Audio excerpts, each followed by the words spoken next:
Hello there, lovelies. It's good to be back here into the new year of 2024. You are here on Horde of Tales for the continuation of our Thirsty Sword Lesbians game, The Severed City. You are entering into session 5, which my players now get to get the joy of experiencing the title, which is Fear Not the Storm. So you get to enjoy what that might mean for you as we move into the second half of our series. If you are just joining us, hello there. My name is Angel Lemos Mogrovejo. I use she, her pronouns. I'm going to be your game master. With that being said, I'm going to let folks introduce themselves around the table real quick. So I'm going to start off with the ever-amazing Hamalu. It's me. I'm Emma, or Humble on the internet. Hi, everybody. I use she, they pronouns, and I am bringing to you Daisy, who uses any L, depending on the face they're wearing that day. They are the trickster. And they're tricksy. Oh. So fascinating. Next up, we're going to go to the menace that is Abhilasha / Percival. Hi everyone, happy 2024. I'm Percival. I use he, she, they pronouns, and I'm playing Chitrangada, the infamous brooding butch lawyer of this merry band who uses he and she pronouns. Next up, the delightful and most radiant and divine Sakaya. Hello, everyone. I'm Sakaya. You can find me on Blue Sky under Sakaya. I go by she, her pronouns. And today I am playing Sister Solana, who is the devoted and also goes by she, her pronouns. Last but not least, the ever incomparable Orna. Hi everyone, I'm Purna M. I go by she, her pronouns. I will be playing Olivia, also goes by she, her pronouns, and is the embodiment of the Dream Mirror playbook.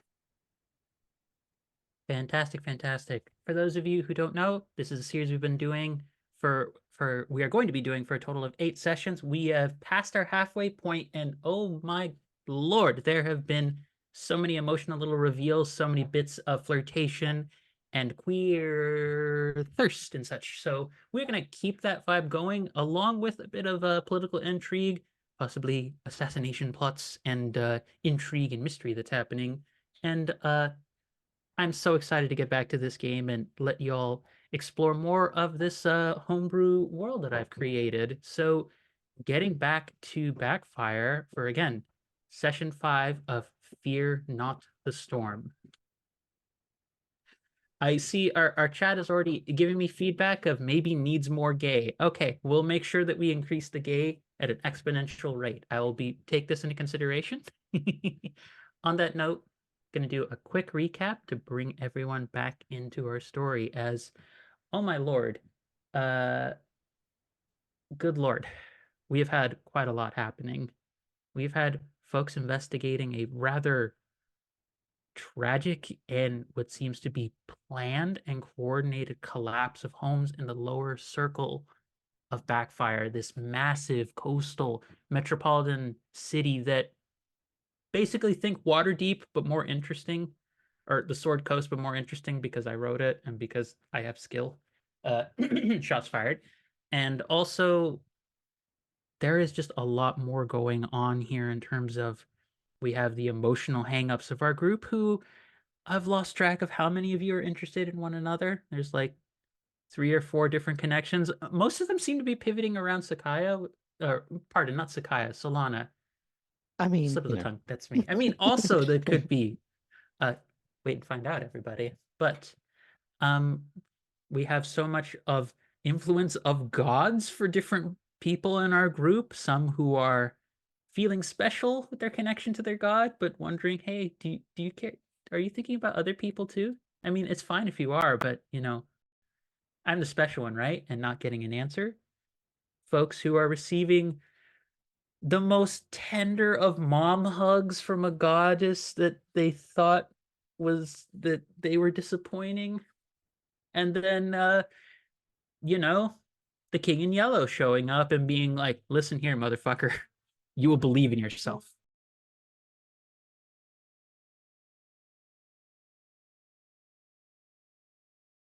So that is where we are at right now.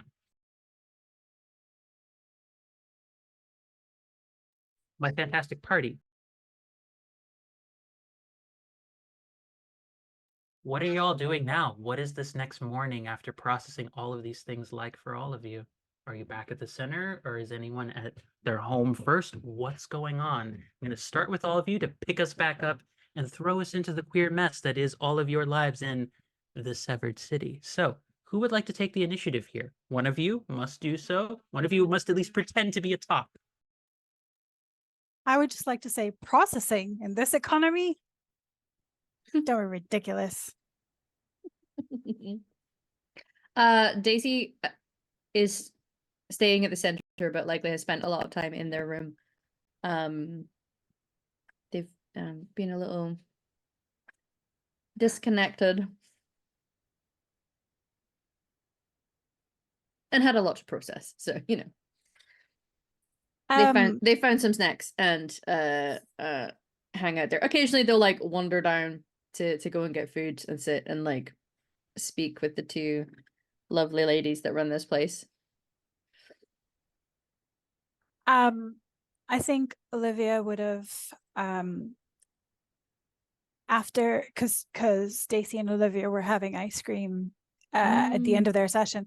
So I think after Daisy pieced out, Olivia would have taken the remaining ice cream in the freezer and possibly like one fry to break the sweetness, whatever. And then gone to the theater, sort of next door or theater space where the wow, for a theater person, I'm forgetting the rehearsals happen, and would have sort of been like, you know, stuffing their face with ice cream and then eventually sleeping off a sugar coma on the front row seats.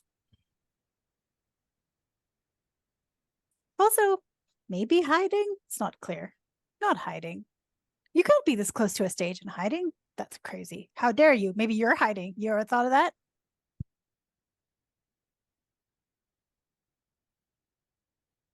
Anyone else want to add to that nice mix of complete denial of responsibility and engagement with feelings? Just jealous. Ice cream and rehearsal, you know. Chitrangada is uncharacteristically late. She's usually there she's usually there by 10:30 a.m. because that's what her office timings used to start, and she essentially treats this both as community space and living space and working space. But it's ticking to 12 and she isn't here yet. Opposite for Solana. Solana nearly kind of fell apart the previous night and had a gentle chastisement from her goddess, which has shaken her back. And she's remembered that she needs to be there for people and she needs to be strong, and that her own problems are silly, really. And she needs to sort them out. So she got to the center very early, and it's probably helping Maisie and Name has gone, helping the two lovely grandmothers get things ready for people, and yeah, washing up in the kitchen and just generally mucking in.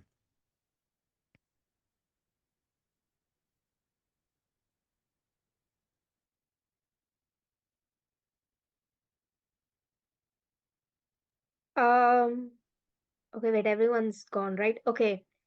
So Chitrangada walks in just as it becomes early noon, and she's walking in with a pretty hefty sort of a pretty hefty bag, which is usually not very characteristic for Chitrangada as a good butch who does not carry any kind of expensive bag or stuff. Is just like just a sling over bag, just a sling over like thing that you find in the market, and with like her wallet, and her pen or files if she's carrying usually. But this time, like she has like, it looks like she has shopping bags and an actual thing that she's carrying.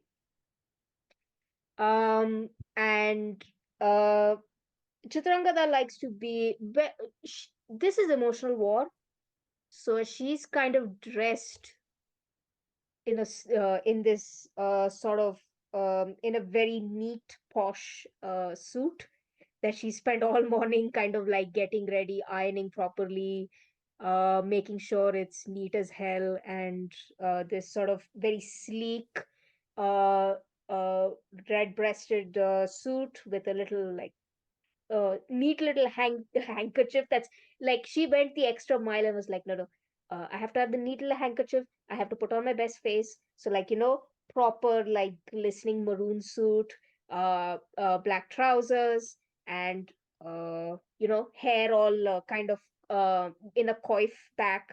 So like it's kind of nicely oiled and stuff. And she walks in looking, she's nervous to the core when she sees Olana, but is like, and kind of waves timidly, kind of waves at Olivia and the rest, and is like, "Hey guys, sorry, sorry I'm late." Um, You're and so kind of late. just, Olivia's not there. Olivia's not there yet. oh, Stacey's maybe through like in the kitchen area, essentially wearing gray sweatpants and a hoodie. And is like eating when you come in. Comes out the kitchen area and goes, hey. hey, I so, and he kind of just puts all the stuff next to him as he takes a seat next to you, and is like, um so I so I've got some stuff, uh and he kind of removes this little removes this sort of this like set of like, I would say, statues of would Chitrangada know which goddess Daisy worships? No. Okay, I so think Daisy's because revealed too many details on that front. Nope. Just Mhm. that they spoke to her and that was it. ah Yeah. okay, so Chitrangada, like whatever details that he can remember, especially of the first time they met, Mm-hmm. so he gets like, um he sees a bunch of like tchotchkes and a little like figurines that kind of looked like Daisy when the first time they met, uh and like one and specifically like got a customized one that looks as similar to all the versions of Daisy that he's seen. So he Mm-hmm. kind of and with just wall hangings, and gets he gets this sort of bat, like a little wall hanging of a bat, because he thought it was cute. Amazing. uh, and so he kind of like, so I got this stuff for you. Oh, I was just out shopping and thought that's I'd very kind of you. I I realized that we've known each other for so long, and I like giving stuff to people, especially if it makes them happy. And uh, you and I have known each other for a very long time, and Mhm. I would like to consider us close friends. For that, you Yeah. know a lot about me. Yeah. And Uh, I no, go ahead, sorry. No, it's I agree. I view you the same way. Thank you. It's very kind of you.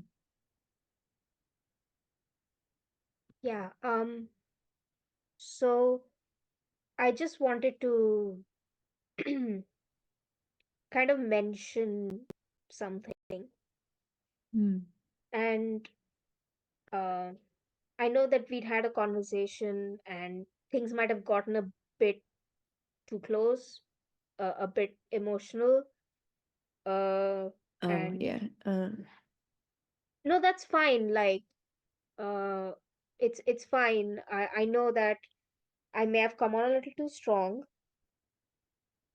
And I apologize if I made you uncomfortable in any way. You know, it nothing. There's no guarantee in this world, and uh, especially people's feelings. However, I would just like you to know that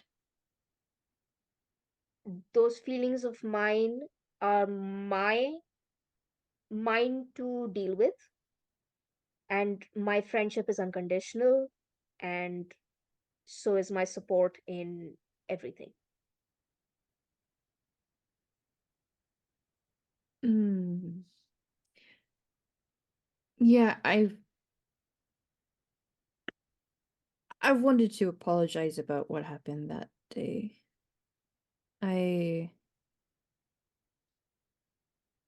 sometimes get a little flighty.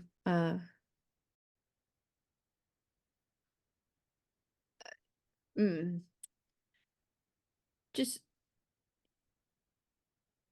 it doesn't come naturally to me to open up to people, and sometimes it happens naturally, and I've been open with you about a few things about me that other people don't know, and I stand by that decision. I just occasionally catches me off guard when people actively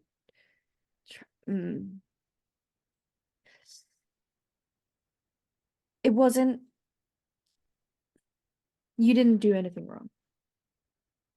You really didn't do anything wrong. If anything, you were doing everything right. I just sometimes I get a little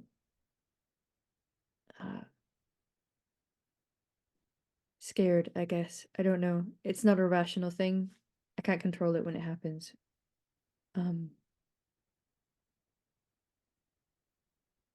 So I'm sorry if that reaction caused you to feel a certain way. That wasn't my intention at all. I was originally trying to, you know, comfort you and help you through something, and then I spoiled it. You didn't. I did I though. I did. I can't help it, but it doesn't change the fact that I did. So I'm sorry. apology accepted, but I also want you to know that I think you of all people, especially more than Olivia or Solana would ever know, that I have the same attitude towards trust recently that you have had for a much longer time. I think Olivia has faced kind of the brunt of that, unfortunately, No. because yeah, it's not been great. I have a lot of things to apologize to her about, honestly. And you know why that is, you know everything, and Yeah, now I so do. does Solana. Oh. Yeah. I can't even begin to imagine the chasm of uh things I have to make up, or at least try and make amends with her about, but I'm hoping I can start somewhere. And you know, we'll see how it goes. Uh, but either way, I whatever Zolana thinks of me from now on, whatever Olivia thinks of me, whatever, if their opinions change, their opinions change. Their opinions don't change, they don't change. I will continue fighting for this place, and I will continue fighting and doing my best to protect all of you. That's just a given. That's just a that's just underlined. That part is not changing whatever happens, Well, because that part has nothing to do with you guys specifically. That has to do with my duties yeah. and has to do with this place. And I love this place, and it has taken me a long time to get over the resentment my parents put in me because they had to move to this place. And I that that part is not going to change. And as long as you are here, whatever happens, whatever happens with me, whatever happens with any of y'all, it's not. I am here. I am here. That's it. I am here. Daisy reaches out to like take your hands. For the record, my feelings on you won't change. And I trust you a lot with things I don't trust anyone else with. You mean a lot to me, and I hope you do know that. I appreciate the things that you do, and I know it's hard. And you know that I know the difficulty that it can bring when you have to do work that others struggle to understand. But it needs doing, so. Regardless of what happens or what you're doing, I'm there with you. That won't change. I am your monster to wield. Yeah. I always did have a thing for monsters, so you know. There's a term for Chitrangada it. blushes a little bit and but smiles smiles. Yeah. I've got a bunch of other stuff here. Like this whole bag just brings out a whole bag. Like I literally like I went to a bunch of shops, and I know I in fact have some stuff obviously for Zolana and for Olivia. I'm hoping that for Olivia that it works out. Because I am obviously coming at it from my own perspective, but I hope that whatever I get for Olivia like works. Anyway, and for Zolana, I was like, oh yeah, I got them like a lifetime subscription of for like a really cool armor polish company, like the best. And so yeah, so they don't have to worry about any of that. I was an evil lawyer for a very long time. I have a stupid amount of money. Like honestly, this is just redistribution of wealth for all as far as I'm concerned. Well, I can get behind that.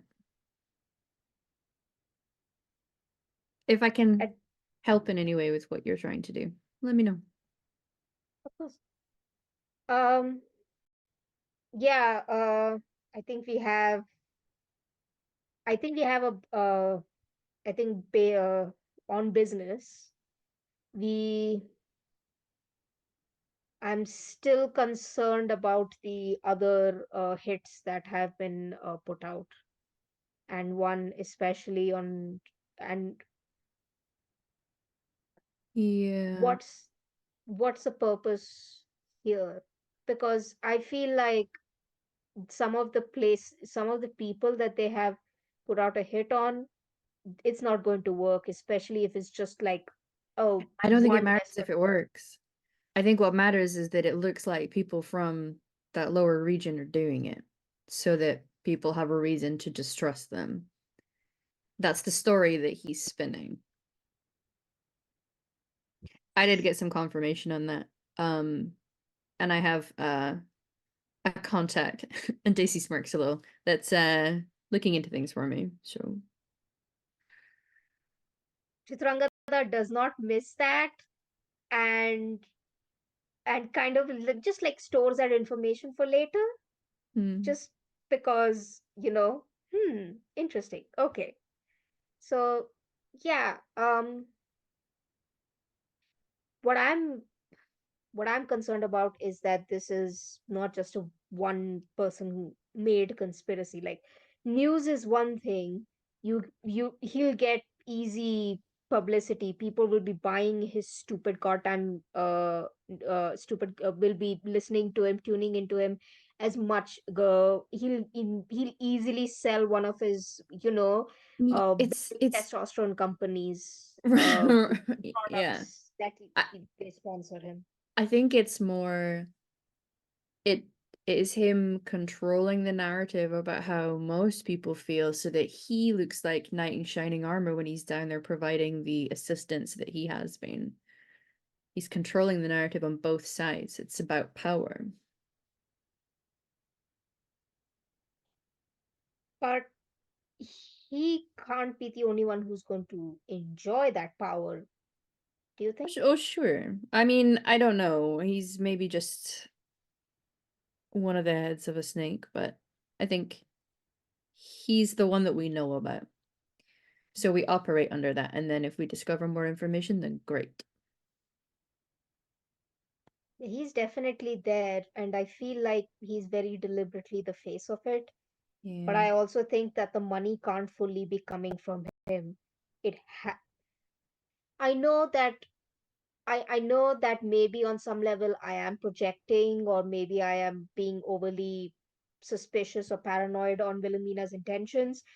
Not when it comes to what she actually about her self-image, and what she actually cares about when it comes to the lower regions. However, I I will say 60-40 on the if she's one of the heads of the Hydra, so to speak, the Hydra of this, the Hydra of entitlement, we call them. It's quite likely. But we need to gather more information. I can wear the face of the person who was sent to kill the person I was dealing with. It was in the upper ring. I think that could work. I think that would work really well, especially if you do something that she's not prepared for. Yeah. Because Wilhelmina's a coward at the end. I was the one who used to fight her. Whenever she used to get into arguments with people, she used to put me out like and she used to piss off the wrong person. I'm the one who used to have to end up punching people. Someone to get her hands dirty. Yeah. Now that she doesn't have me, it's apparently my job has been taken over by 7 different people, 7 different junior, 7 different young idiots trying to prove themselves to her. Hmm. I honestly, I could take all of them.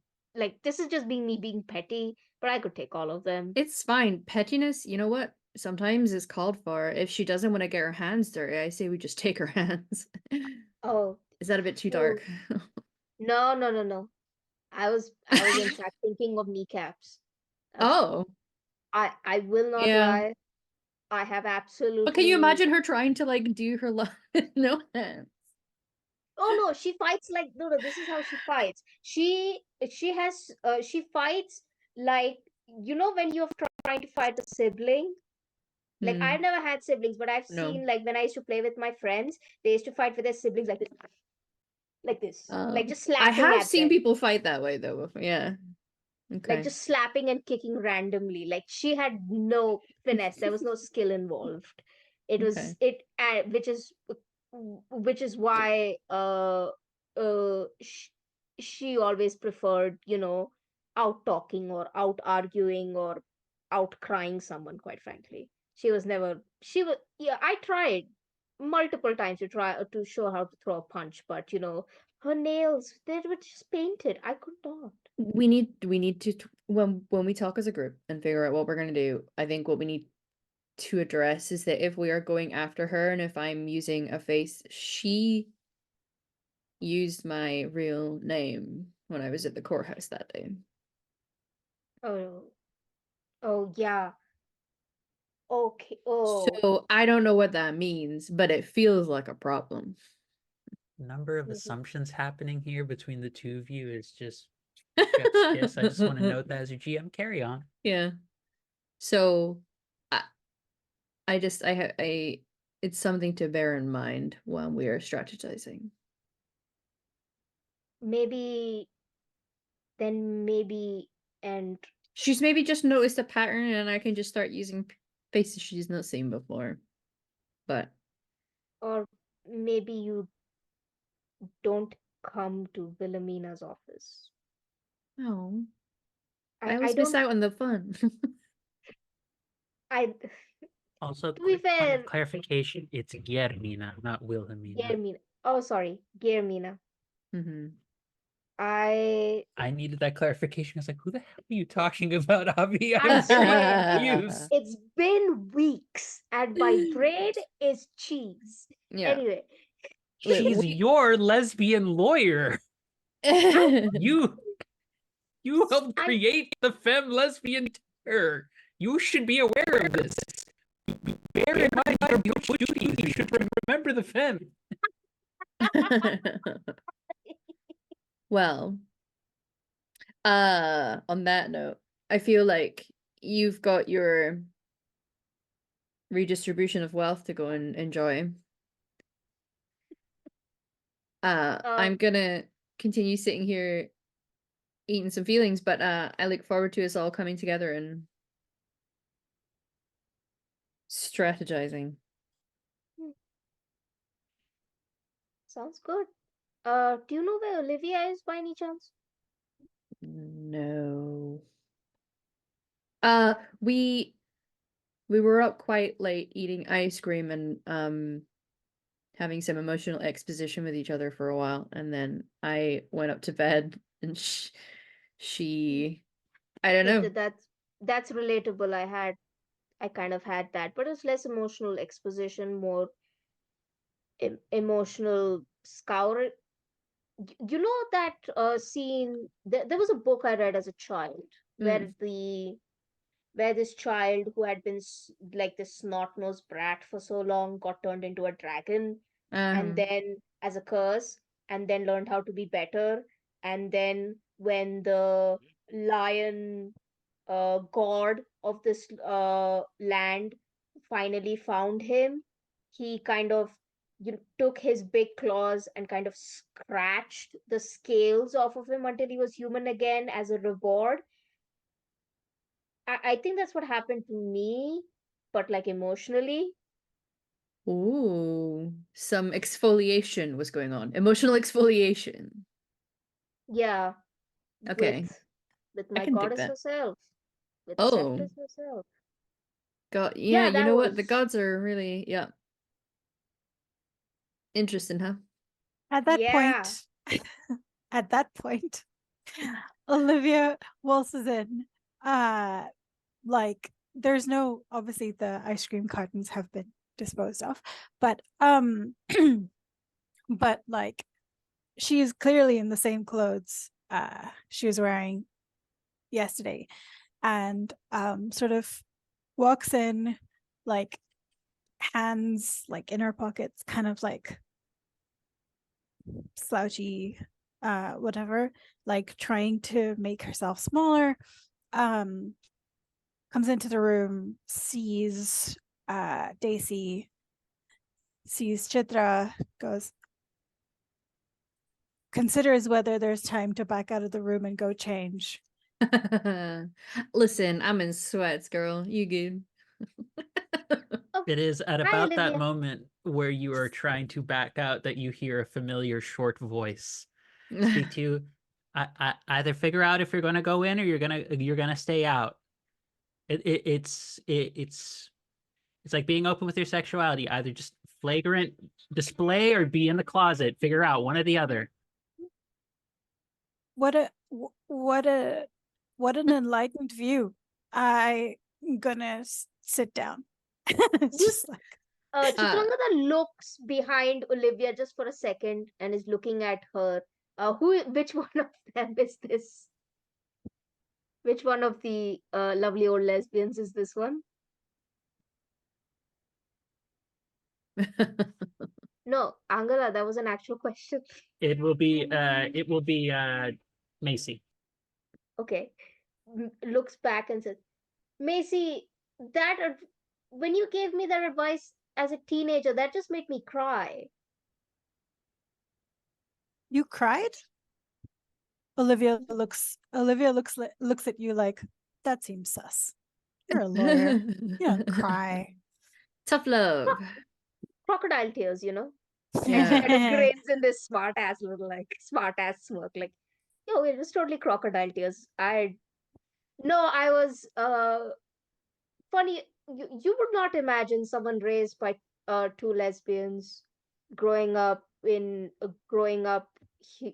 around here in a community circle run by two lesbians would have a sexuality crisis, but you'd be surprised. Not surprised in the slightest. I'm going to go get some food for us. Why don't you go over and join Olivia? Chitra, I'll see you.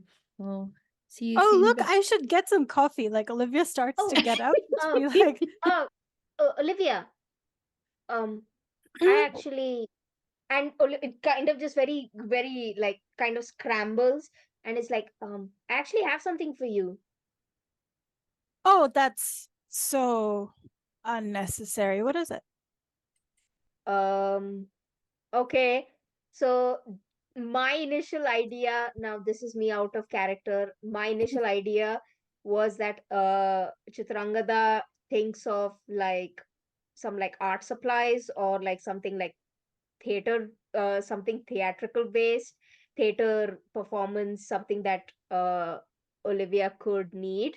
So I'm going to leave it up to you, Purna. What do you think that uh, something that Chitrangada would have seen in their limited but not like in their limited but not few interactions, we'll say it like that. I think like I was saying at some point off camera, I think for the purposes of reasons, maybe just give Olivia the like band merch. I leave it up to you what the band is called, but just like either some really kitschy merch or just like a t-shirt, like a plain white or plain black t-shirt with just the thing. Words are hard. Yeah, for Olivia and for Puna apparently, but yeah. Okay, so Chitrangada kind of brings out a bag, and the bag on it has the logo of this sort of like homegrown middle ring band that Olivia had in fact gotten Chitrangada on a long time after, because a lot of info dumping, a lot of talking about the music and stuff, and Chitrangada had really gotten into it as well. And so the band is I shall give the band's name I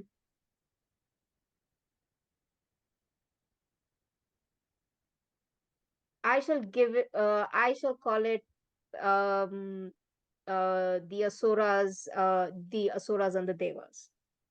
Okay. Asuras Revenge. You know what Asuras and Devas is good enough. So yeah. And it has like it's the symbol of it is You I just think Purna created will you just yeah. created like Indian AC/DC. Amazing. Okay, Literally so Purna, the same I, initials. I just legit thought of like a fantastic thing. The logo. You remember the story of the churning of the ocean? You're saying these things like they are all part of some canon we share. Tell me, what is the Okay, story of the so churning ocean? so this is essentially how the Devas got Amrit. They got their Oh yeah, honey okay, of yeah. immortal. Yeah. Hmm. So they essentially it was they partnered up with the Asuras to essentially squeeze it out of the ocean until it's literally just like both sides were tug of warring it until it like a bunch of stuff came out, like a sacred cow. I think that's also supposed to be the origin of night jasmines. I'm not sure. But yeah, and they ended up tricking the asuras out of the immortality juice, we'll call it. Uh, s- so this is Phrasing? Yeah. Excuse me? Phrasing? This is it's Angela looks immortality both honey, concerned and thrilled. immortality Um, honey, because I know that it is kind of it's ambrosia. It's essentially ambrosia. I have actually forgotten the term for So, it. so it's not getting better, Avi. It's no, getting worse. so yeah, I'm just gonna say you gave me the t-shirt that has nothing that resembles juice or honey on it, and it says Asuras and Devas, and has their official logo thing, and with like a faded, because it's like vintage, obviously. So it's like faded ocean-esque, like artsy background. Yeah, how about that? Yes. Also, what I was saying is what I was thinking is it also has like the big turtle that they there's like a huge, at some point Vishnu turns into a turtle and they use him as a base. Like it's, I cannot stress this to you. I will tell you guys this story some other day. I will show you in my comic books that like I had this in my Panchatantra. I had like this whole thing. My parents are nerds like that. So yeah, uh yeah. So they gave me all that stuff. I will tell you. But essentially, it's, think of the big turtle. There's like there's a big turtle also on the shirt. Just like big turtle. Okay, there's a big turtle on the shirt, and I am now holding the shirt, being like, oh my god, this is like, and it's vintage. And I'm like looking at the thing and like trying to remember which store it's from and all of this stuff.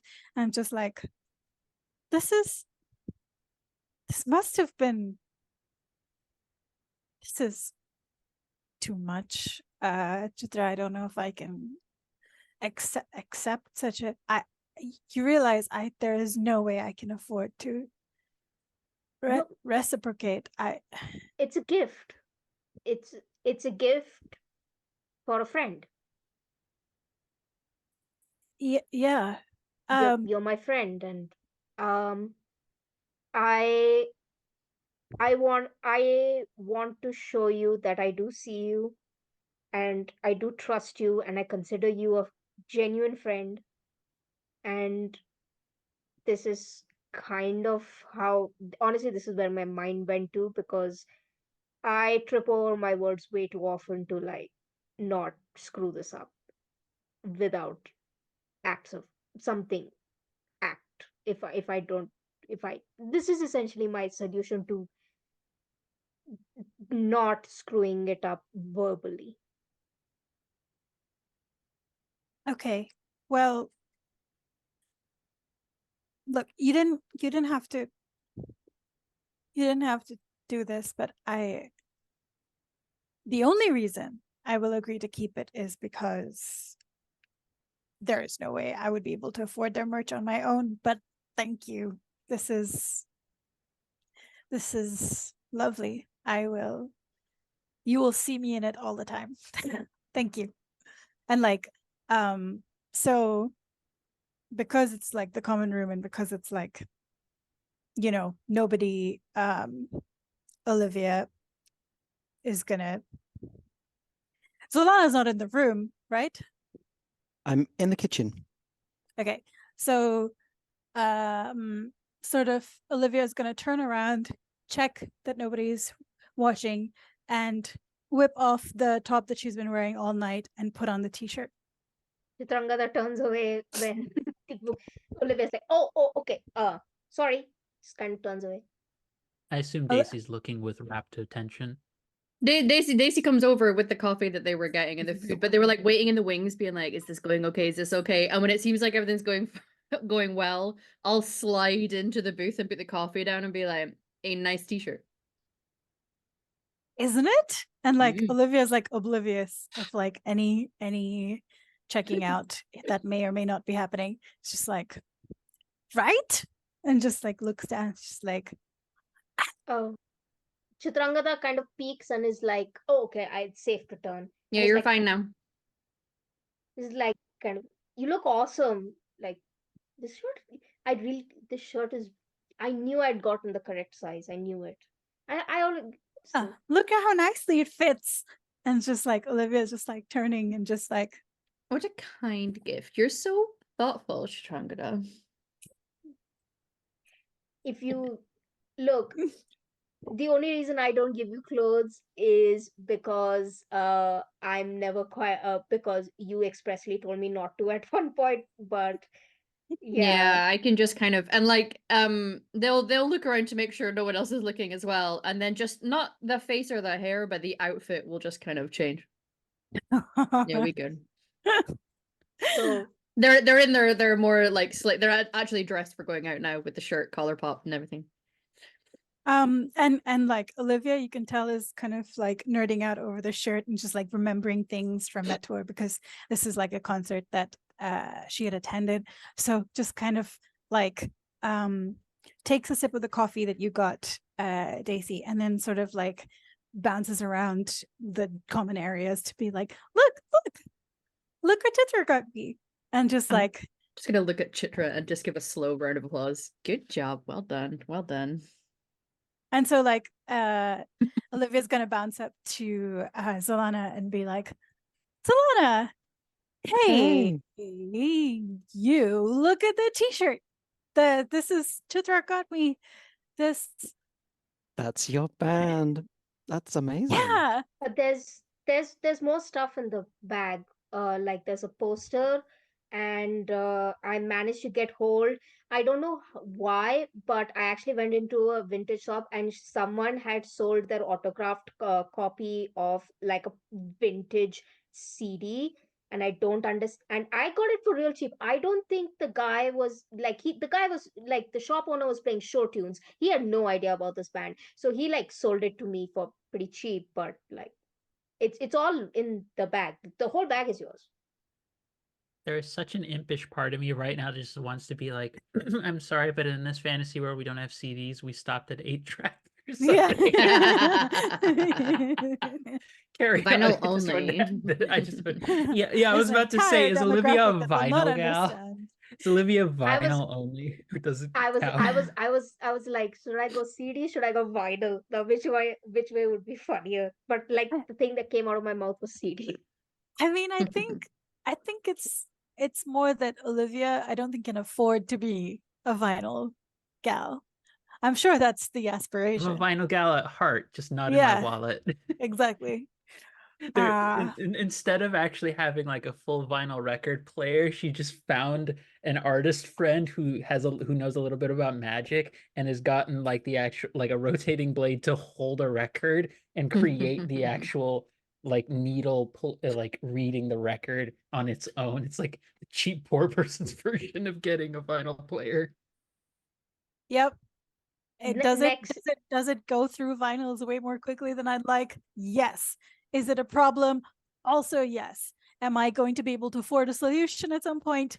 No. No. So it's fine. unless you ask your new sugar butch friend. More like Sugar Croc at this point. Yes. Much more Glucose interesting. Guardian. Glucose Glucose Guardian. Guardian. Yeah, Glucose exactly. Guardian. Yes, exactly. I love that we're coming up with these phrases, and I also love the idea of just Olivia just occasionally being like, hey, Chitra, do you think you could get this for me? And you just turn, the camera slowly pans over, you just see a croc face with a full row of smiling teeth. But so while this conversation all that is happening, you do see Macy and Daisy, Zalana, they have both started to like push you out of the kitchen with several bowls of food, and they've even shown you how to do the proper like, and I respect the skill because any waitress who can do this is amazing, where you have like four or five plates on like one arm. They've shown you how to do it like very carefully.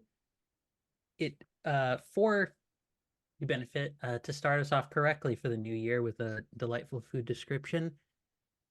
This is what appears to be thin strips of like beef jerky and leftover beef that have been cooked in a soup of with onions and various herbs and spices like oregano, parsley, cumin, and paprika. So it's a very like warm smell wafting in. It is very big bowls, and I believe I said it was Macy who was the one pushing Olivia to go in with all of this vintage music display. Zolana. Yes. Well, when you were being pushed into the room, it was Macy who was pushing you into the room. Macy has come around and is also grabbing a couple from Zolana. It's like, thank you for helping us out, dear. It's always much appreciated. Already grabbing it, setting it down in front of all of you. It's also And, like like- a little. Oh, go. No, I was just gonna say, like, as Zolana's being pushed into the room, Olivia's still gonna be like, Macy, did you see my t-shirt?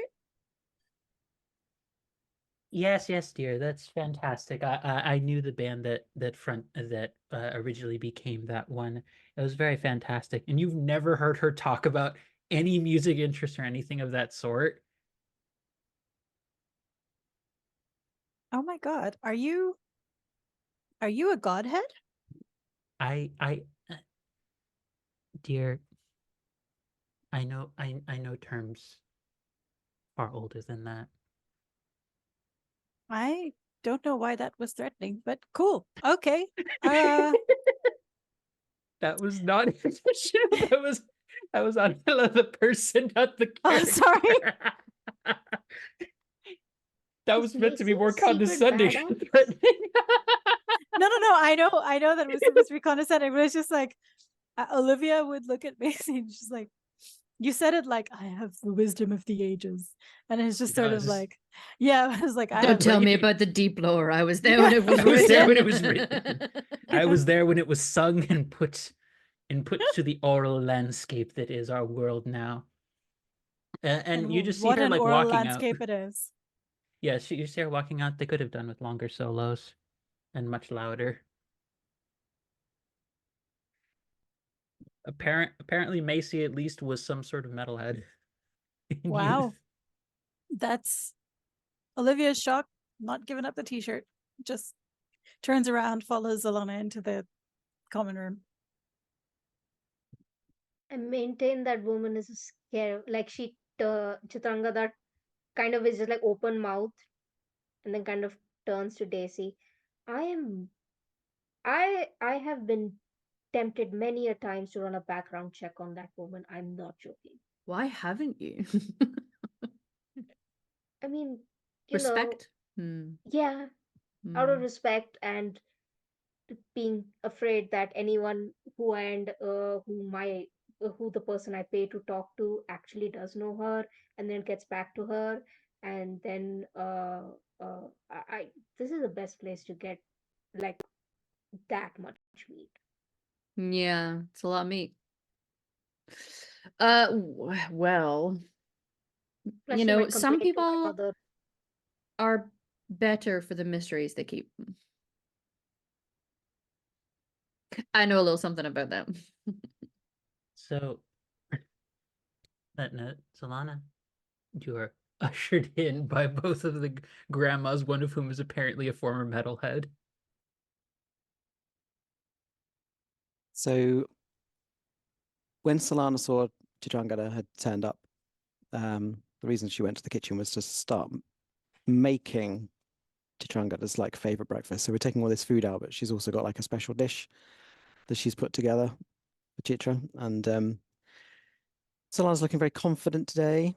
She's dressed sort of like half and half. So she's got her breastplate on, but not all of her armor. She's got like a short tabard split up the side, bare legs, gladiator boots, and she's looking all kind of like fresh and perky.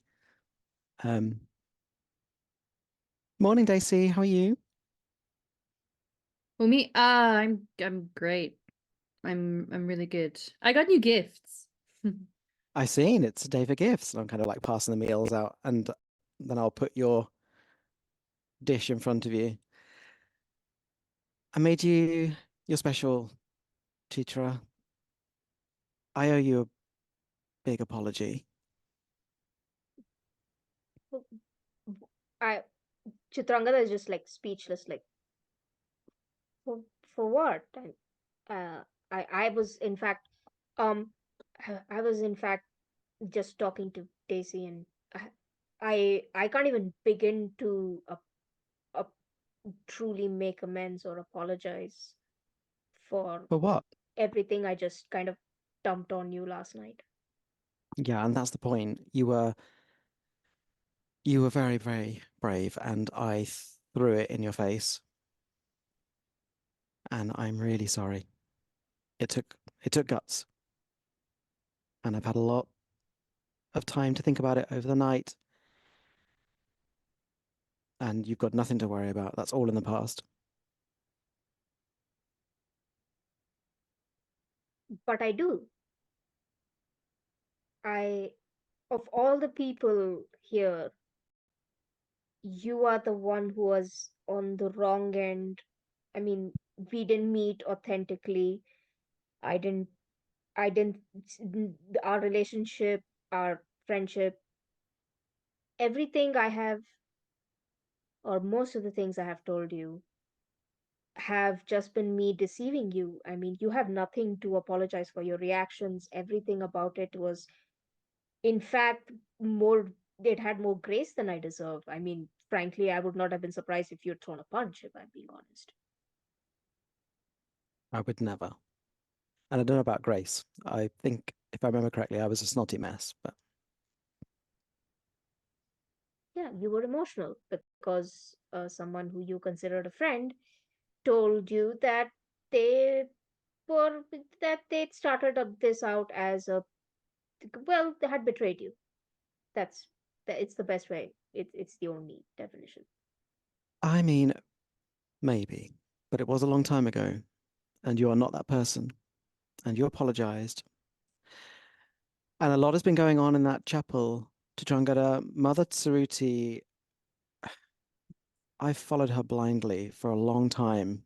And I wouldn't have been as easily deceived if I was able to think better for myself back then. And that's the conclusion that I've come to. I need to start doing that. Things aren't right there. And, well, she may have a hit out on her, which is not what I'd wish on anyone. But I want to make a change. And you helped me see that. So thank you. I love you. Oh, Chitrangada just kind of freezes at that. Uh, uh, um, uh, just Eat. like, It's getting cold. uh, Chitrangada is just like open, just as frozen, and does not know which way to turn at this point, and just kind of wordlessly like takes the bag with like shaking hands that he'd gotten for Zolana, which has the lifetime subscription of to the polish. Also, it's a smaller bag than the other two have, uh, but it's like it's a small one, and it has a box in it of a like a coupon of a lifetime subscription, while also a card to like one of the best armor makers, blacksmiths, whatever, someone who can help make weapons for Zolana, like, and have like their contact details, and uh like, and kind of written, she's kind of written on the back that just mention my name, it'll all be, the cost and everything will be handled. Solana lets out like a full-on squeal, and she kind of like runs around the table to you and throws her arms around you. It's like a proper sort of anime hug, one leg up in the air behind her. It's just like, oh my God, that's amazing. Thank you. Chitangada has not yet recovered from that, but kind of just and the hugging is not helping because the brain has been broken from the gay, but kind Yeah. of just kind of reaches and like just, okay, hug back, literally. Her head is Solana's screaming, hug back. fully disrespecting all boundaries right now. She's just like, Chitrangada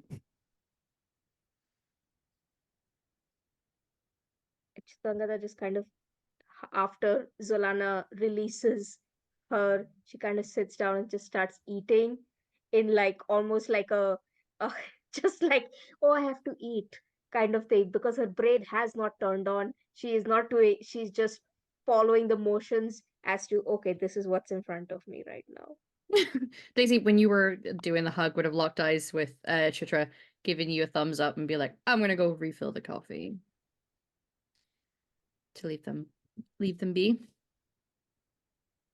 It is actually right about this moment, Daisy, you would notice first that someone has begun to walk in the room, and Chitra, in this very delightful moment of calm and making amends, you hear a familiar voice saying, well, isn't this a wonderful sight to walk into?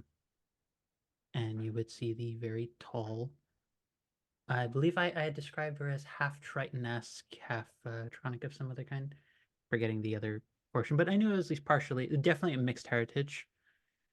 Very professionally dressed Guillermina Delgado. Can Daisy like audibly as they wander off to get the coffee? Olivia will Delightful to see you too, also dear. Olivia will sort of hide behind the cup of coffee again, like sort of sinking into the bench thing that she's sitting on, and like look like previously when all of this was happening with Solana and Chitra, like Olivia was kind of like, her eyes were flitting up to Zolana whenever Zolana would express affection, like the I love you lightly offered was one such point, for instance. But you know, then at that point, just like once Guillermina comes in, she's like, and sitting there like this the entire time.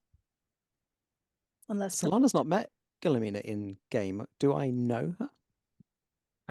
You may have heard Chitra describe her before, but I don't think you've actually had a full yeah, in-person interact. I don't think either of you have really had it. No. Daisy's had to unfortunately interact with her in a stressful situation, but Yeah, I had a different face at that time, but I think just because I've had a lot of dealings with Chitra like over the years, like I am aware.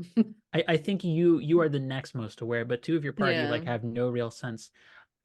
Do I have this correct that this center that I am speaking with one Daisy Chitarangala Shahane, one known as Olivia Mayhem. Do I have that correct? Olivia's eyes widen and she's like, who's asking? I'm a lawyer. Chitrangada kind of holds her hand up, finally have like that shock of seeing game. The events have like, she's finally snapped into like business mode and is like, Kirmina, good morning. I wish I could say the Would same to you, dear. I don't believe this is going to be a very good morning for very long. She ignores anything you were about to say afterwards, and she says, "And I take it that you are the delightful Sister Zolana. Your mother superior speaks very highly of you." Solana are just you sort of here on a scowls. legal basis? Then you would know that I should let you know I represent all of them, and you are not allowed to Yes, speak to I'm them. aware. You are welcome to try and wriggle out of this if you'd like, but I thought it more appropriate and much more proper to uh, deliver this in person given the circumstances. And they are? This community center is officially being investigated for ties of collusion and plot to enact violence on reputable members of the community. Solana stands up, like, how dare you? Like, fists on the Zolana, table. Chitrangada kind of puts her arm on Zolana's, like, just like, I see. Have you bought any is this just a heads up, or have you brought some kind of She once actual again paperwork? interrupts you and hands you like a formal set of documents that, with a cursory scan, with how fast you read, you get the general sense that the center has officially been served with a notice that, given the common thread amongst what you discover are multiple cases of attacks made on high-ranking officials, that the common thread seemed to be that many of these individuals seem to have convened at this center at different points in times over an extended period. And you do also see that there is an official who has come with her, who is. It's not often I get to use this word, so I enjoy the luxury of getting to use it. Imagine the most milquetoast man you could ever possibly imagine in terms of garment, attire, demeanor, appearance, everything. Just the most bland man you could imagine, Hmm. who's also there. And he says, "Yes, I am. I am speaking in also on behalf of Mr. Gottlieb as well." Chitrangada kind of legit takes one look at him and dismisses him like just the most like this is just like fully clocks him as this like sycophant who's incredibly inexperienced, and she knows with her like her very sort of predator focused mind in both as a lawyer and as a crocodile, she could eat him if she wanted. She could eat this man in a, and she would still be hungry, and kind of just dismisses him and just locks eyes with the bigger predator in the room, and uh just so this community center is being investigated for being a place where people meet up and possibly talk to each other about things. Should we start condemning roads? Should we start condemning shops? Should we start condemning your the office? Because if I recall, there were quite a few instances where violence against people were and entire communities being raised. I recall a few jokes from our senior partners on that front. Chitra, although I'd be very fascinated to see how long this thread of yours can carry on with your sense of sanctimonious self-righteousness, this is a serious matter, so I will need you to actually pay attention and afford me the proper respect. She there is a certain element of almost viper and venom in her voice that is. I think he gave you just as much respect as you actually deserve, to be fair. That is a matter of Chitrangada opinion. bares her teeth at Giamina. It like This is a serious matter. Setting aside hypotheticals, Mr. Gottlieb has actually just faced an attempt on his life this morning. And while one of the perpetrators unfortunately lost his life in the conflict, the other one, Mr. Gottlieb, in his own self-defense, was able to get out the note from a bit of information from the one who unfortunately passed, and that individual named his accomplice as having been directly associated with the center. Convenient. I believe he gave the name Damocles Argentus, and Olivia, regrettably, this is a name you would know. This is a very popular entertainer and friend of yours from the lower ring. This isn't like just coming from some.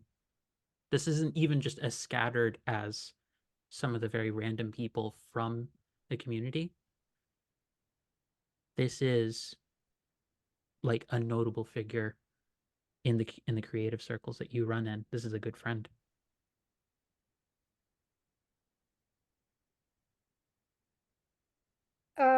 Chitrangada like I think, is now just going to be trying to get Giamina out of here so that because like, okay, this is much more serious.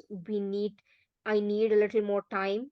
So she's going to be like, okay, uh, we have received your suit, and I shall be obviously, this is bullshit, and I will be filing a countersuit for harassment. Uh, anything else?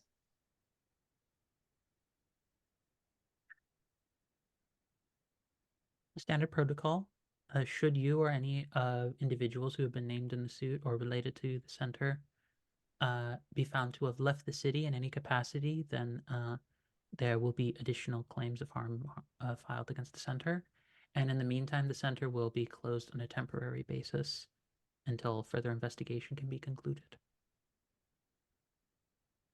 Services that are being offered here will, of course, continue in other capacities across the city and other centers, as I'm certain that you are not the only one that can handle such things, and our community would do well to remember not to rely on one sole place as a form of receiving social aid.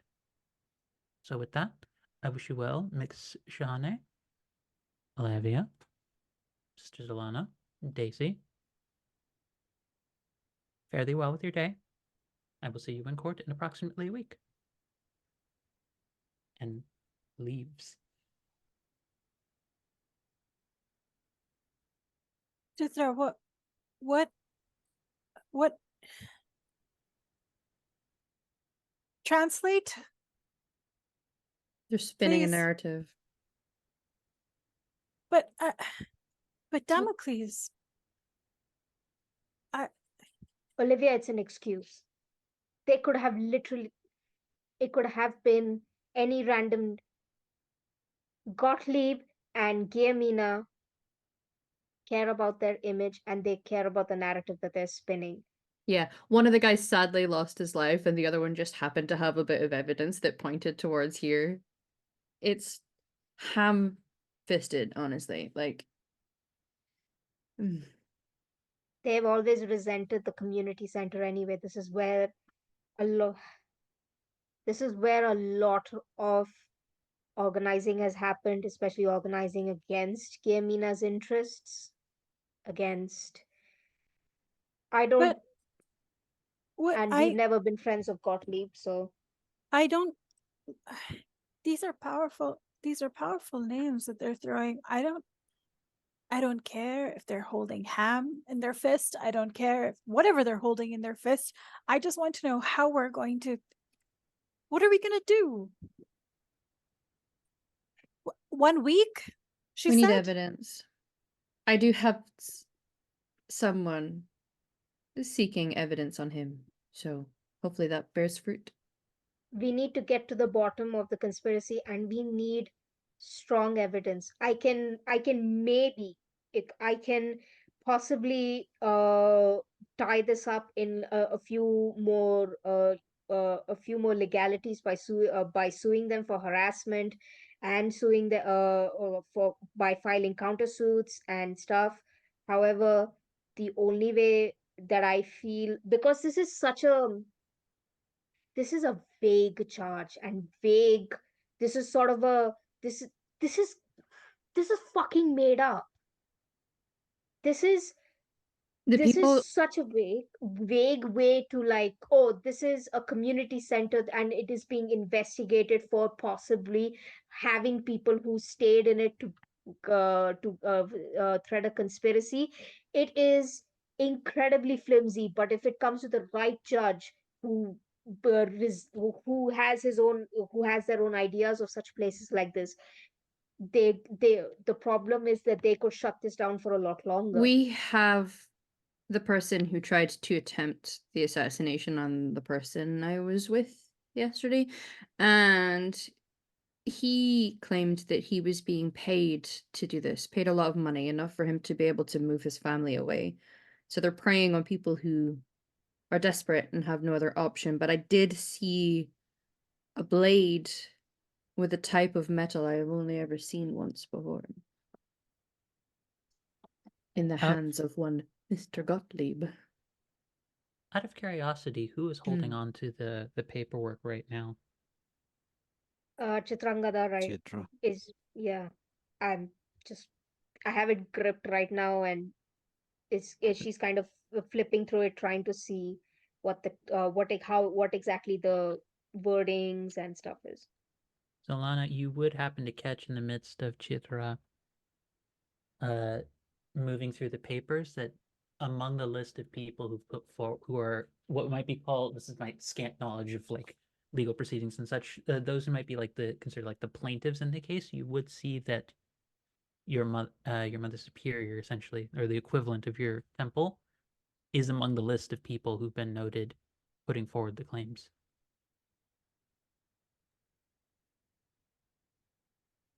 Because Chitrangada is a very skilled lawyer, I'm sure they would have seen that as well. And I kind of like, I'll meet your eyes over that one.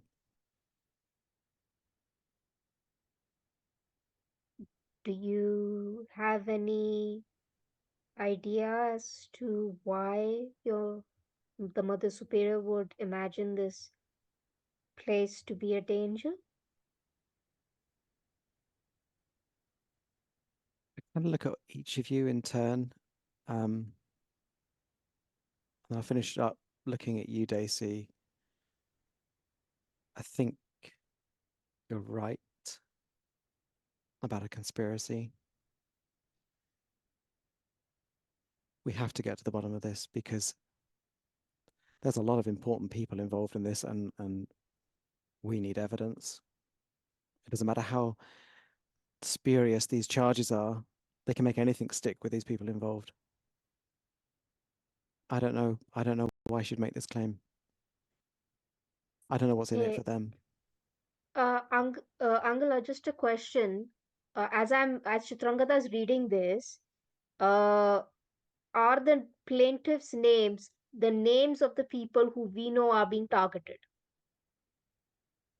Yes. Majority of the Okay. list. It would appear as though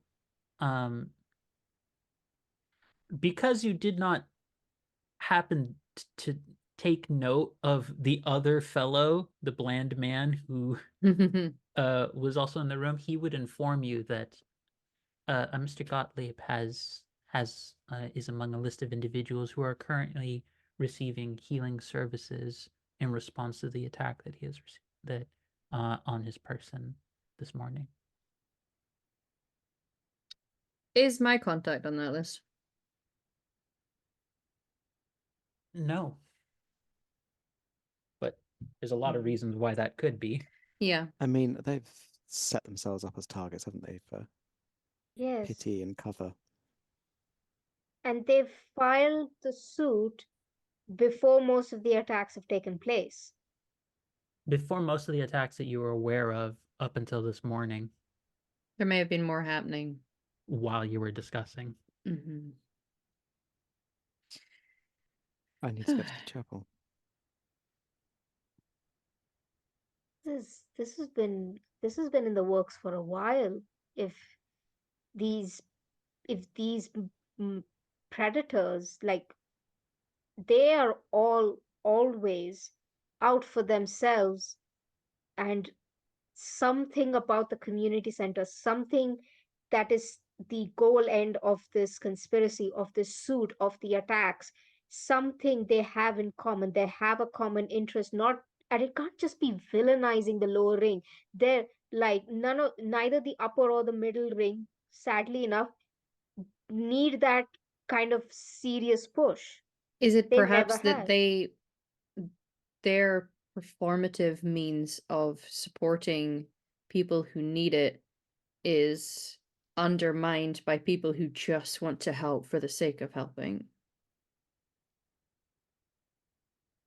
Possibly. I mean, I don't think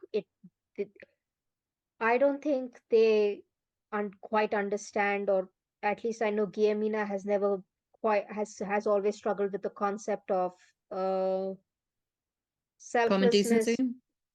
Yeah, and selflessness. She always believes there's something behind it. Maybe that's what she's convinced herself, that her that all these people somehow uh, are either incompetent or they're unworthy or they're dangerous. I don't know, because they're doing different things. They disagree with her. They actually give a damn rather than looking to give a damn.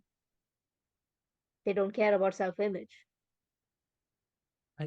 Once again, the bland man who has been standing there and no one has dismissed or addressed once again says, I do feel as though this is a bit unnecessarily harsh towards I Miss didn't realize he Delgado. was still there. I You thought he'd haven't left. said I thought he anything. left He's with still her. With her, here. No, Yeah. he didn't. Oh. He's just been here, like he was going to tell additional information, but you all started talking and ignoring him. And I thought it was funnier to just have it be like he hasn't left the room yet and you just started talking.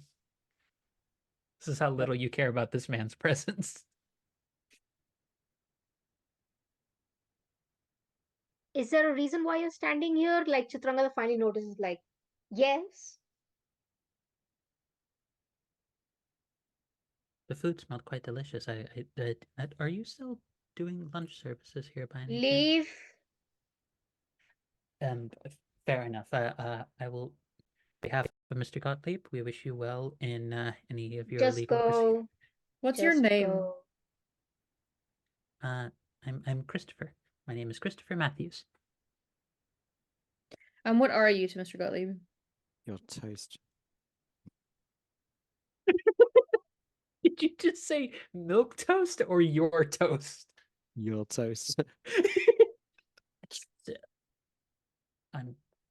I've never been referred to as toast before. To answer your question, I am simply someone who acts on times as part of his legal counsel alongside Germina, and and I'm also just a longtime friend of Mr. Gottlieb as well.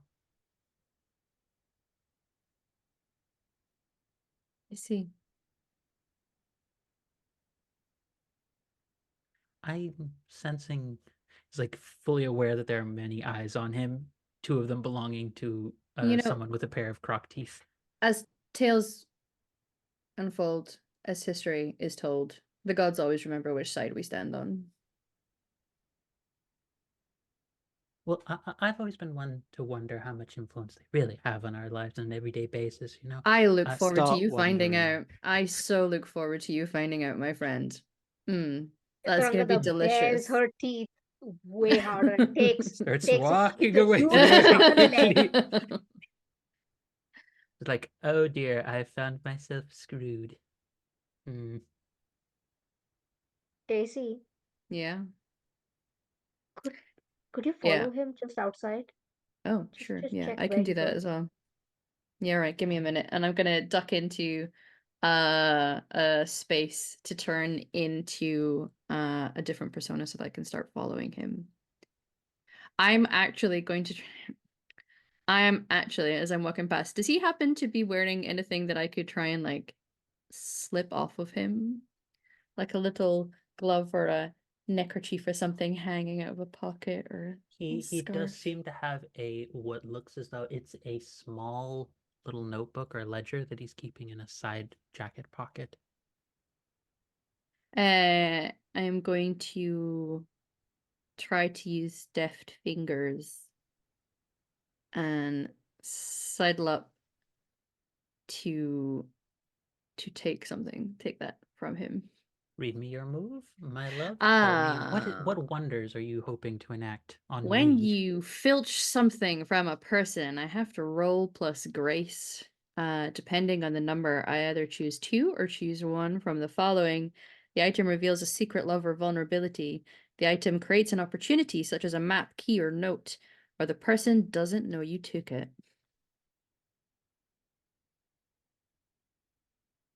Okay, roll plus grace. Let's see what happens. I have plus 0 in this, so let's hope these dice. I was waiting At to push my least- glasses and I'm not even wearing my. I was like, why can't I see this go? Oh, wait, it's because I'm not wearing them.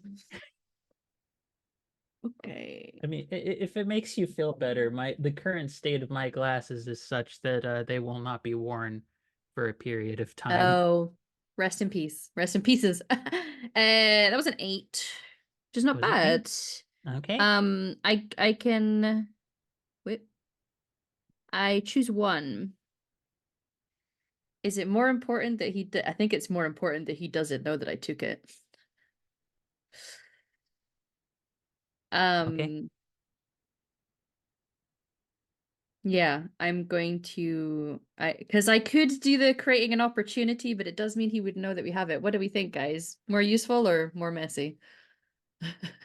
It doesn't inherently mean I- you won't get an opportunity. It's just it will take Yeah, longer. that's true. That's true. But I would plus- just like to Mm. my 2 cents is that yes, pick the mess you want to see in the pick world. the mess you want to see in the world.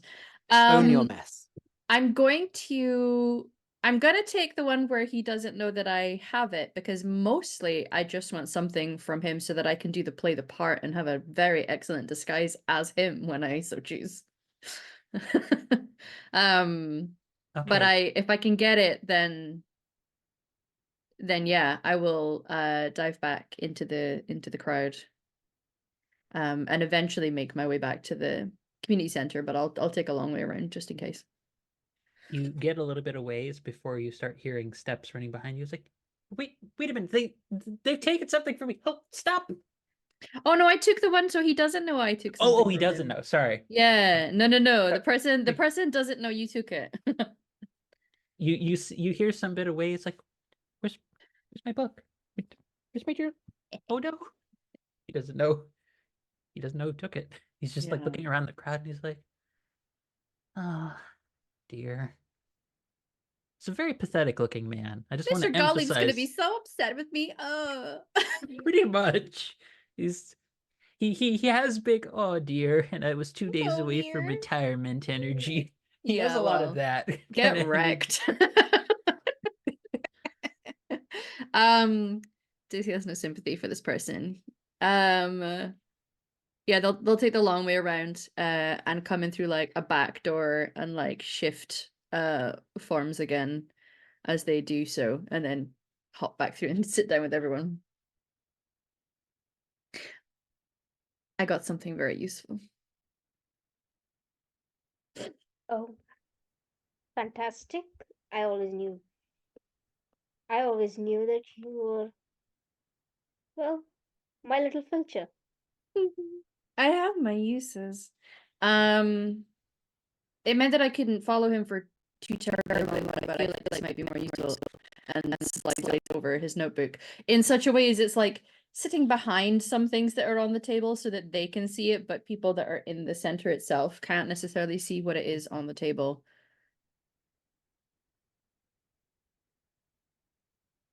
I do need to like keep it on my person in case we want him to conveniently appear somewhere. But if you want to read through it, Chitra, I'm sure there might be something useful in there for. Of course. It's my pleasure, and thank you. And Chitra takes the thing and starts reading it. So, here, before we go to break, I'm going to ask a question of the entire table.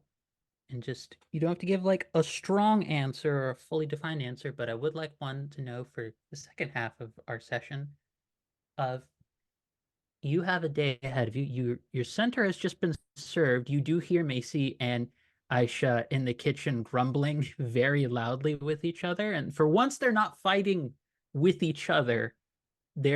There's a long string of obscenities in what appears to be in no less than 3 or 4 different languages. But they seem to be wrapped up with that, and a few of the folks who have been making use of the services at the center who've been around and have heard the news do look very worried. So this is the context. What are you as a group trying to accomplish, whether in pairs, individually, or as a group, for the rest of today? Because I will say it's not as though looking through the book, the little journal, will take all day, but sorting out what might be most useful in terms of names and information in it, because Daisy did not get the opportunity, I will say this will take longer to figure out where you want to pursue that Mhm. or what information to gather from that. So, what do each of you want to try and accomplish? And once I have an answer from everyone, then we'll move on to our break. Shall we do something as a group?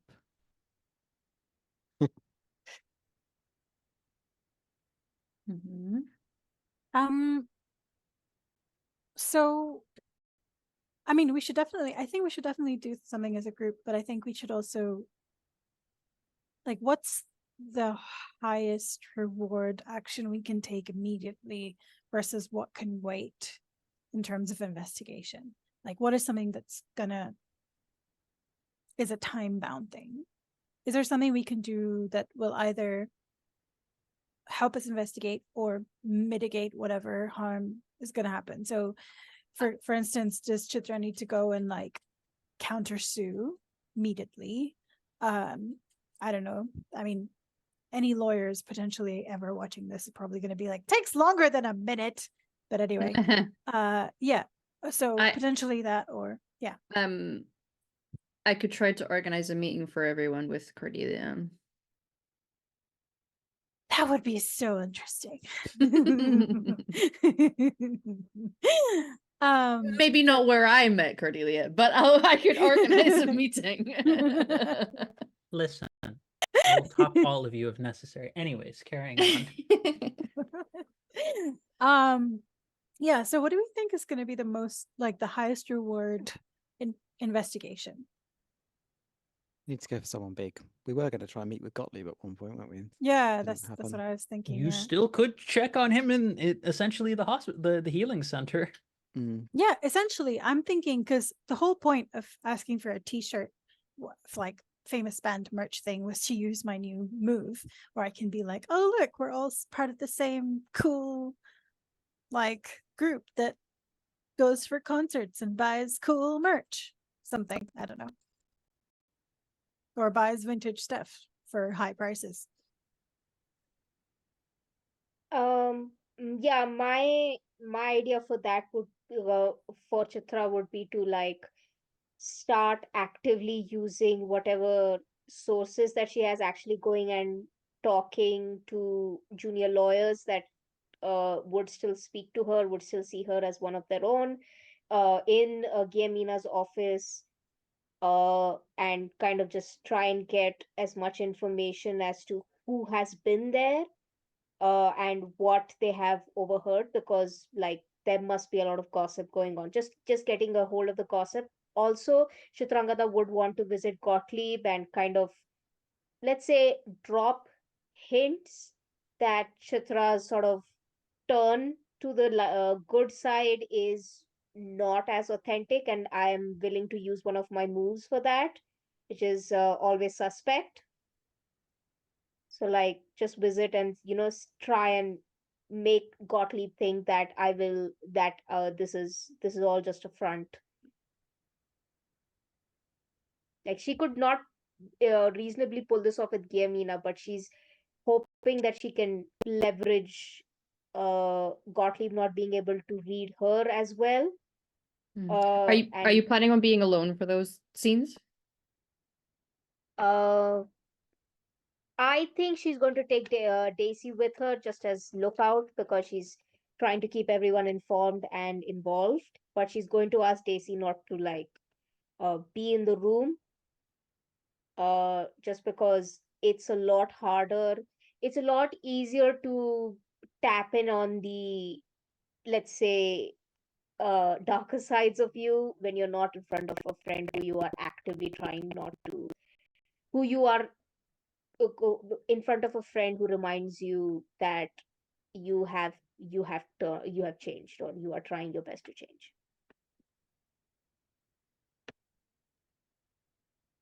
So do I have this right? You're thinking as a group, go to look into Chitra services and talk to Gottlieb, or something else? What is your overall focus? I think we need to go for someone big like Gottlieb. It's not really. I mean, Solana is kind of like more just point her at something and she'll punch it for you. So I will go as the group would like. So here's a suggestion. I think maybe Chitra and well, we all go together. I think because Gottlieb is kind of like press connected, I think there would be like a press bar like right next to the office, and then so we could kind of like be hanging out in like dark shady corners of the bar for no reason, and for no kind of tension to be created at all. And then My rose gold in the armor. in the meantime,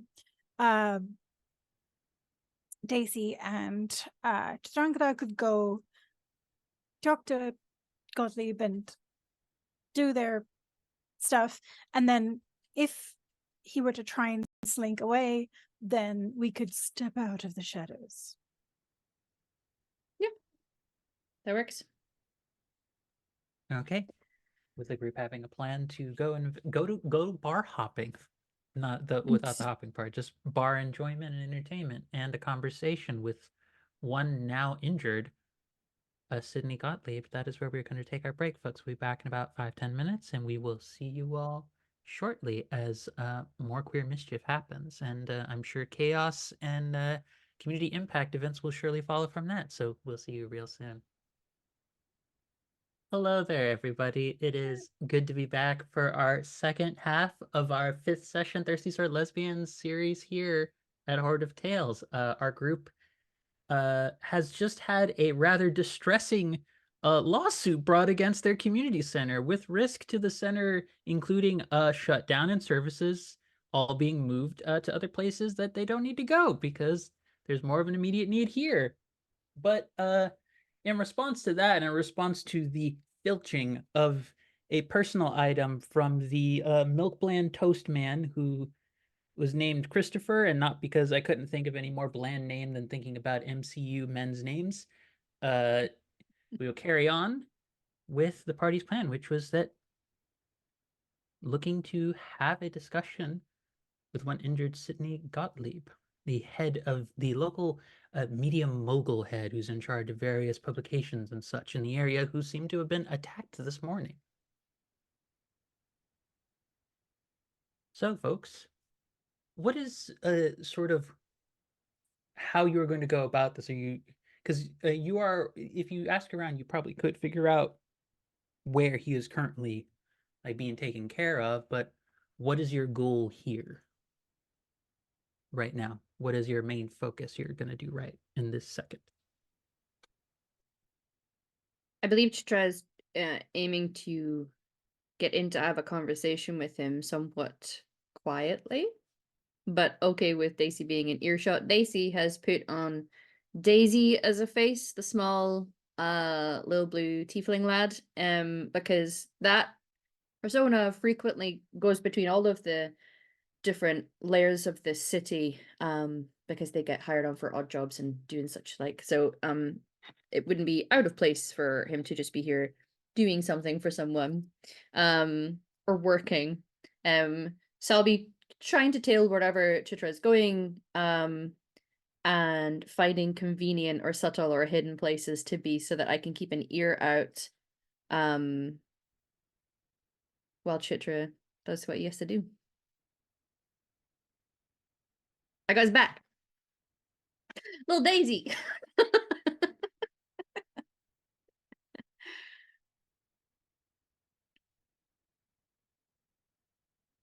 Right? Do we want that to be the first part that we're going into, or do we want the adventures of the chapel resident and the creative not crush happening first? Which pair and duo do we want to work with first here? Depends how it goes, because we're kind of on the lookout, aren't we? In case. Okay, so I don't know if we. Yeah. I think let the tension build. Let Chitra and Daisy do their thing first, I think, if they're okay with it. Mm-hmm. Is this, are we, if we're in a bar, I feel like Daisy might slip around and find a way of acquiring some kind of uniform to look as if they've picked up a shift here. Love that. Nice. So you're all convened in the bar right now, or is it just two of you who are in the bar? Just making sure. Is it everyone, or is it most of you, but Chitra is going by themselves to go talk to Mr. Gottlieb, and the three of you are on lookout? I just want to be sure about who's where. I'm not doing lookout. I'm gonna get what I need to look like I'm working around here, and then I'm gonna start tailing Chitra, so that I can be nearby. But we don't want Gottlieb to think that there's two of us approaching and having that conversation. I am simply Got it. listening in and watching not only what they're doing, but also watching for anyone else that happens to be watching that conversation happening. And I'm small in this form, so I might start scampering around. Okay. So, as far as the bar lookout folks who are nearby, but being aware of the area, because remember Gottlieb has been hurt, so he's still at the healing center right now. So it's nearby. It's close enough that like you're not like you could get to the center without too much difficulty. That's why I was asking like who is where, because you're not going to be immediately in like a room away, but you would be able to get to one another without any issue. Gotcha. That's why I'm checking. I think we all go and convene at the bar, and then Daisy and Chichanga kind of like Got it. peel off and do that. That's sort of what I was asking. Okay. While the four of you are, when you're all together before splitting up, the bar very much, yeah, it's strange to imagine what a like high fantasy rave party would sound like, but it definitely has that kind of vibe in terms of the lights and such. And there are like various kinds of drinks being served. There's a couple of like different bartenders who, you know how there's different bars that have like the like trick drinks where like someone like lights the fire across all of them after they like after like there's a bit of flame that goes across it. Yeah, imagine an actual like dragonkin humanoid letting out fire breath to do that instead. Like there's actual fire happening here, and there's a couple of very cute hostesses and such. There is one who seems to be just kind of like randomly teleporting between different tables and like getting different people's drinks. And the current bartender is what I can only describe as the most himbo build of Catman that you could ever imagine. Very deep, dark brown skin, extremely muscled. Like even in this very nicely attired like shirt, like his muscles are straining like everywhere and anywhere. Like the slacks look like they're ready to break at any given moment. And occasionally you can see like there's a couple of like tattoos along some parts of his arm. His ears are kind of poking out through the top of his very nicely well maintained shock of like silver whitish hair, and looks very much like he has the attention of several patrons who are like, they don't even look like they understand what drinks they want to order. They're just kind of going up to him and being like, what's your specialty? Can I be your specialty? Actually, can you give me the specialty? There's a lot Daisy of understands that. It's like I don't know what drink I want. I just know that I'm thirsty. Yes, exactly. There's a lot of that energy. And you would see, for anyone who passes by him, you would see that this individual's name is, where did I put it? Chiminka. Chiminka. So CHI space MINH space KA. He very much has the energy of a playboy, but very much more charming and much less, misogynistic in temperament and such. But he has a lot of people's attention. He looks as though he talks to a lot of different folks. And again, there's a lot of very attractive folks of various ranges as well. People are getting down on the afternoon. Imagine high fantasy Darude sandstorm going on right now. But that is happening. At least you all are able to get down the table. And you have a waitress who comes by who very kind of similar build to said cat boy, except red like fire red tinge skin, much more mix of demon and draconic sort of features scaled in various places.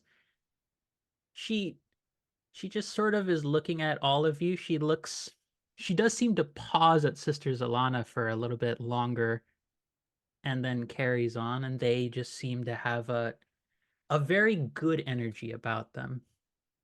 They also are about Sister Zalana's height, I must say, too.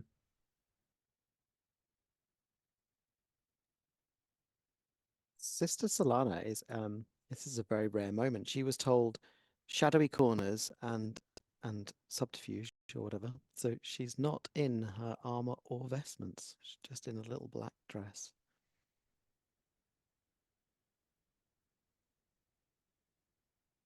Hi there, gorgeous.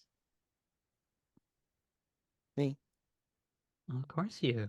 Well, really, any of you is your sense is big flirt energy to like all four of you who are there before like the split happens. It's like, I'm Amelia. You and like she sets down just like cups of water for all of you to have, and you see that there is like little I imagine the sort of like rotating table that happens. I think there's like some Chinese restaurants that have like the rotating Lazy like table in the Susan. center of it to like move plates around and such. She has that, but it looks as though there are slots in the center of it where cups can be put, and anytime an empty cup is set into it, you watch as she sets down 4 in the center of it, water immediately begins to fill through it.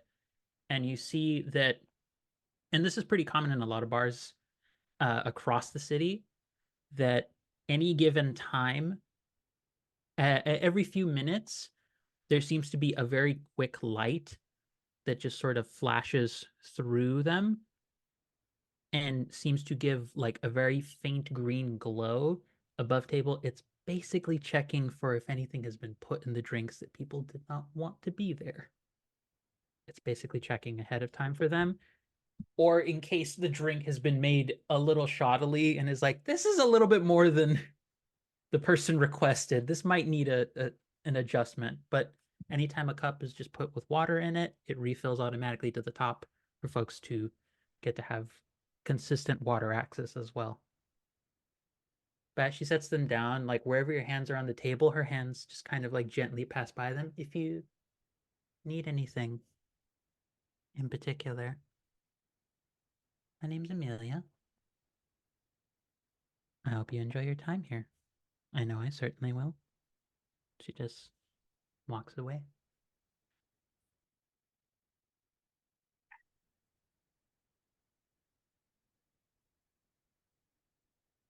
Okay. What's the plan?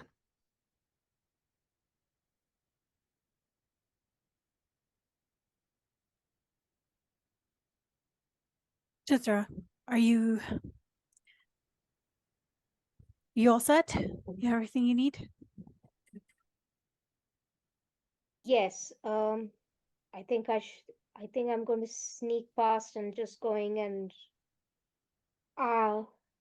Olivia, Daisy, Zalana, if you can just mingle, get to talking to people. I'm going to go and speak to Gottlieb, and I doubt he's going to be very forthcoming. However, I do want I'm not here to I think we are I am unlikely to get as much information from a seasoned journalist like him, but I do want to cast doubt in his mind.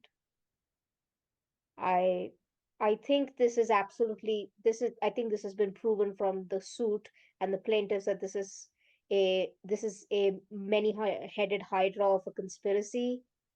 Maybe we should get the heads. I'm trying to get the heads to fight. If I can cast some kind of doubt, if I can make, because all of these distrusting assholes, they have a singular goal, but that does not mean that they can't be turned against each other. So I'm going to try and create some chaos there.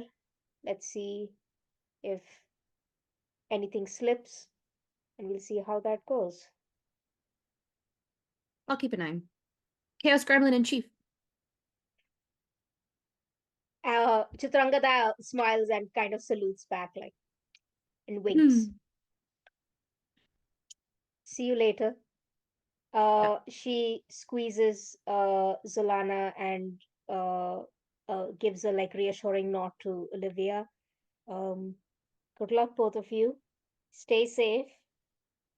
Solana, Good luck. good luck to you.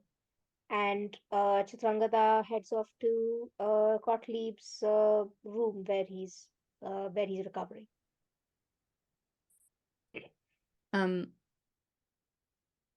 Daisy's gonna linger in places so that there's enough of a distance between the two of us that people don't see us necessarily as leaving together. But I'm gonna try and swing by the bar to I'm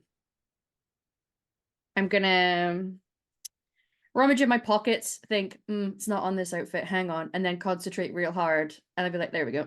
And take out a little bit of paper. And scribble out a little note. And I plan on slipping it into that barman's pocket, but leaving it there and then disappearing off. As Daisy does what Daisy does, I think Olivia is going to turn.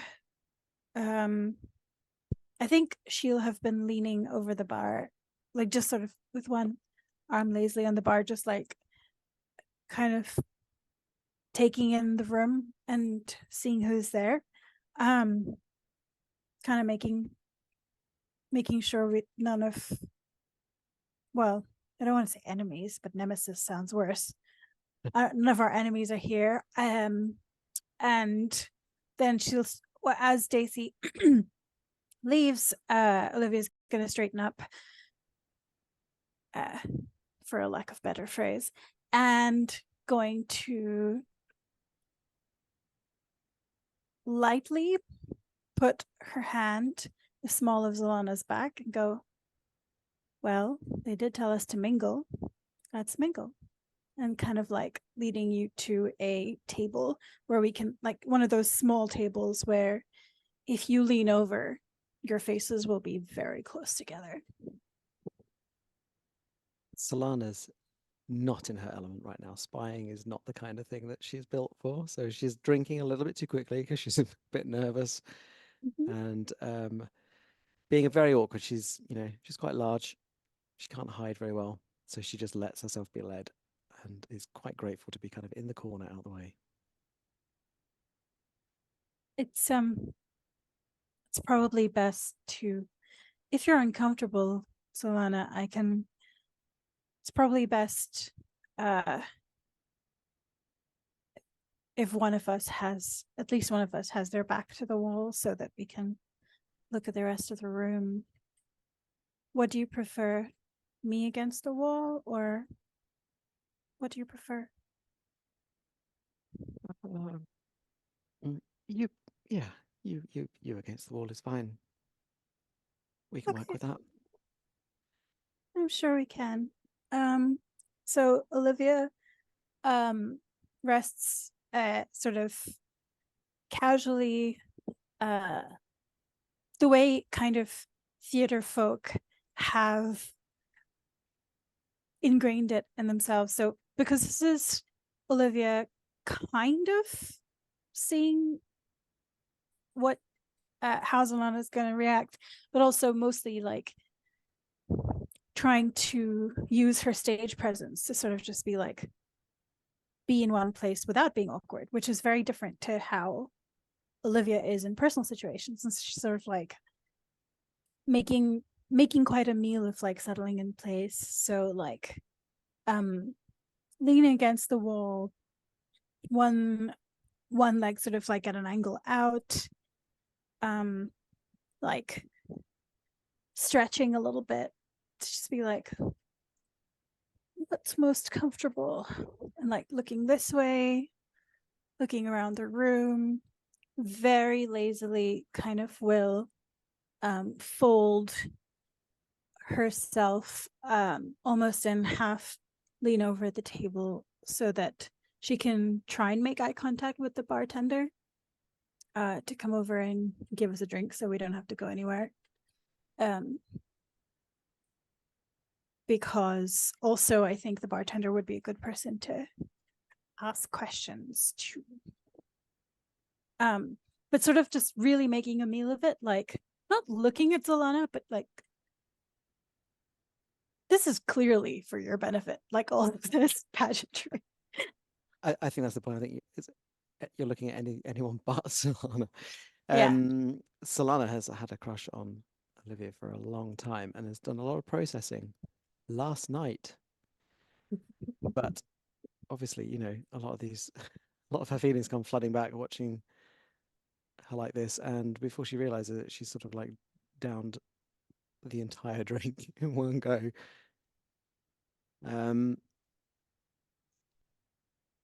At the moment, she's just sort of like, yeah, nervously kind of looking around, task in hand, but she's struggling to not, you know, stare at Olivia right now. And when Olivia leans forward on the table like that and takes her drink, Solana's like, is that a new ring? Oh, this? No, I was just, you know, playing around with my eyeliner when we were getting ready to, you know, come to the bar, and I thought not all of us have extremely attractive black dresses to slip into, so some of us are still wearing the t-shirts that we got. Look, I thought we given were as supposed to blend gifts. in. I didn't realize that you. Well, Yeah, well, anyway, this is not a ring. This is just,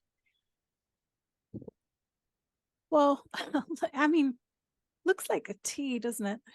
I guess, I don't know. So it's it just, does. well, sometimes, you know, just, I was just doodling idly. Doesn't mean anything. Does it mean anything to you, Zolana? Not particularly. Right. Well, you know, it's nice to just get some time with you like this. We don't get to do that. Feels like it's You been a and while. I. Yeah. It has been a while. I feel like you're always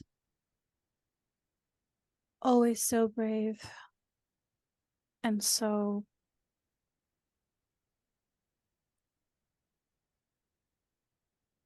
protective. You're always doing such a good job of taking care of everyone else. And who's taking care of Solana when Solana's taking care of everyone else? Solana's flicks her eyes around a little bit, picks up a drink, realizes it's empty. Are you okay? I mean, I'm not brave. You're all my friends. It's the one thing I can do. It's the one thing I'm good at. So Olivia at this point is gonna like wonder if if Chitrangada got it wrong, if what she heard Zalana's mum like yell was just like she just misunderstood, and she's just gonna like kind of straighten up, suddenly very self-conscious, and be like, yes, we're all friends. I'm gonna get, do you want another drink? I'm sure we can, and like starts to like put her hand up to like gesture to the bartender to see if they're gonna serve us at the table. Sort of carries himself over to the table. Olivia looks at Zalana.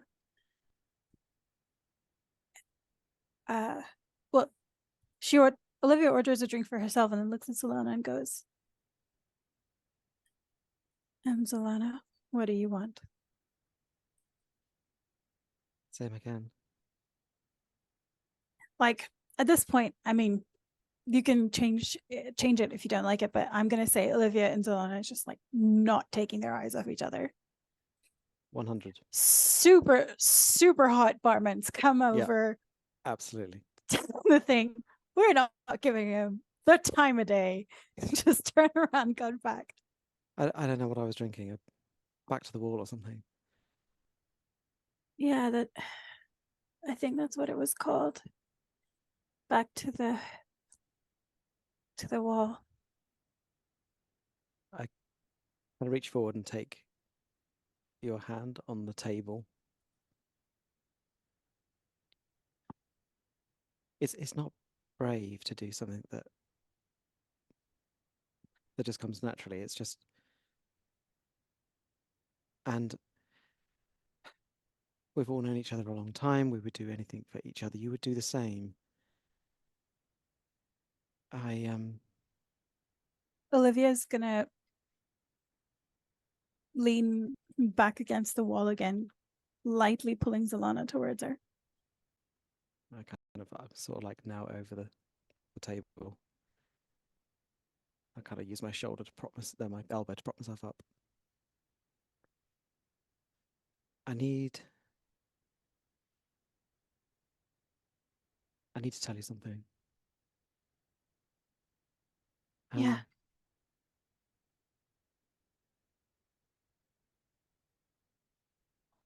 Okay. And she kind of like almost looks like she's offering up a little prayer. Okay, I'm just going to say it. I have loved you for a long time. And I don't know why I couldn't say anything. I don't know why I was a mess every time you were around. As you're saying this, because I don't want to interrupt again, like Olivia's gonna like sort of maneuver you from behind the table so you can like come closer. I kind of still just scoot holding your around. hand. Yeah. I don't know where I am now, and this is almost the worst possible day to admit this to you. Admit what? I don't know. I started to doubt myself that I can even understand my feelings, that I've craved someone to return the love to me since I was a child, and I'm not making much sense.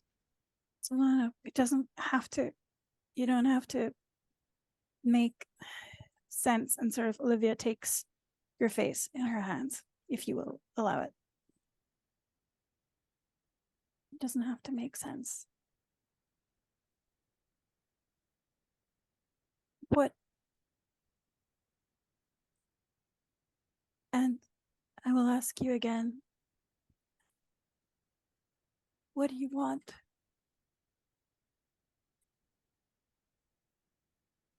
I want you to be safe. And I don't know if I am safe. Not right now. Of course I'm safe. I'm here with you. What are you talking about?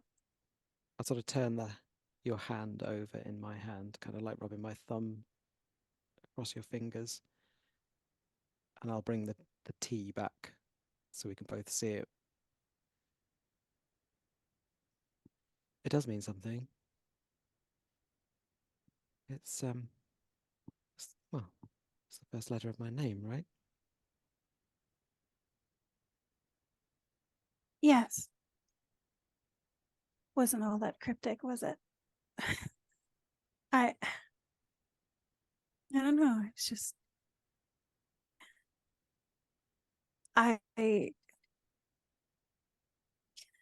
when you were yesterday, when we were waiting, Jitra and I were waiting for you outside your house, you were, I think, having words with your mom, and I just heard something, and I don't know, Well, I couldn't, no, you don't understand. I couldn't stop thinking about it.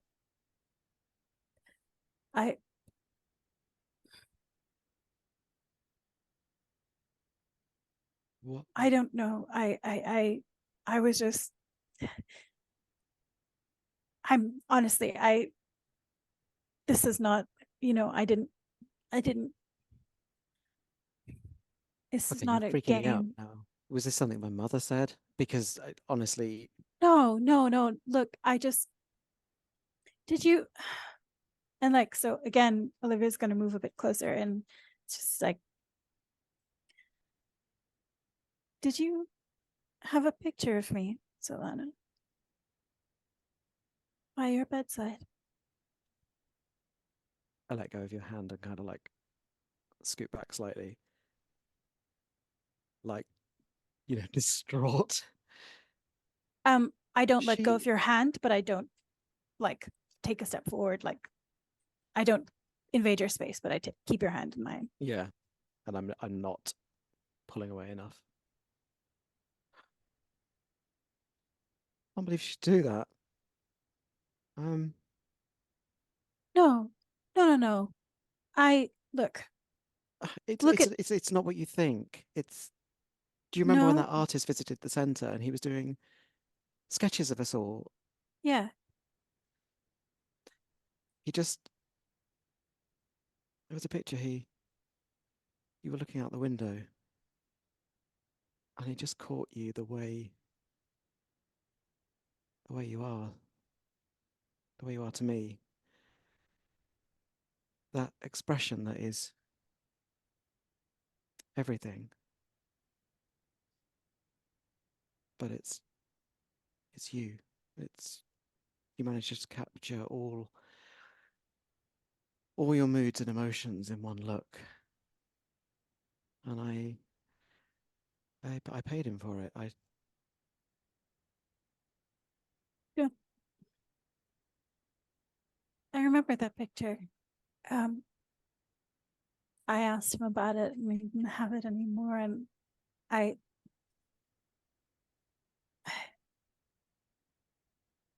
don't you want to see what I look like when I'm not looking away? Solana.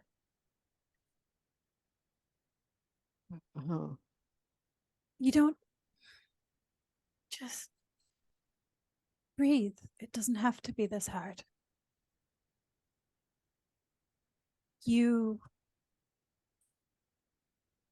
How could anyone think you are not capable, not worthy of love? It's impossible. I don't know how anyone could. I don't know that I'm capable of love. That I even understand what it really means. That's okay. It doesn't. I'm not an expert. Like, none of us. You were you were there when you've seen what love has done to me before. I'm not saying that this is it. This is the big thing. I don't know what I feel exactly either. I heard those words and I just that someone as incredible as you should want me. Why now? I've never known you to feel this way. Why draw a T on your finger today of all days? I wanted to mark the first day that in a long time, that I've woken up and known that no matter how I felt about myself, there was someone who looked at me and didn't just see a mirror. They saw me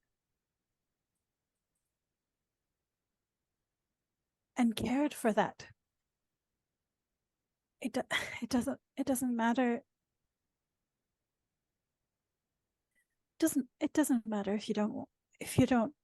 I'll this will come off. It's, makeup remover is super cheap. It's the one thing I can actually afford. I just No, I'm not.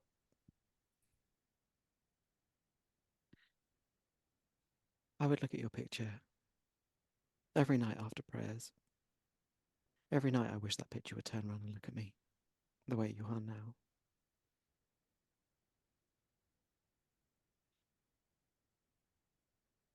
But what if it's just an obsession? What if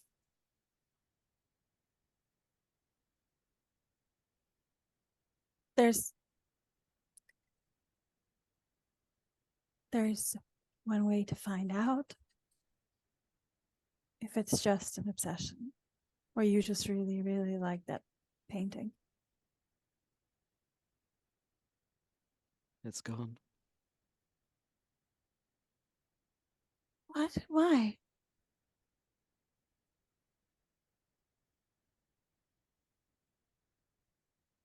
God things. Solana, I've taken a vow of chastity, Olivia. What if this is just like, I don't know, some pent up. pent up what? Olivia takes a step closer. So how do we find out?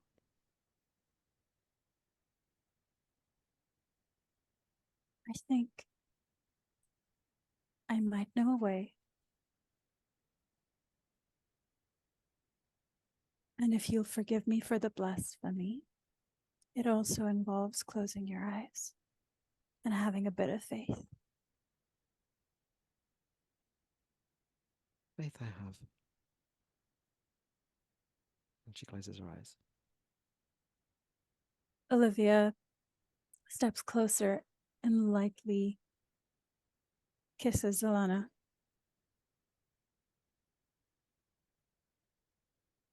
Tapping her face.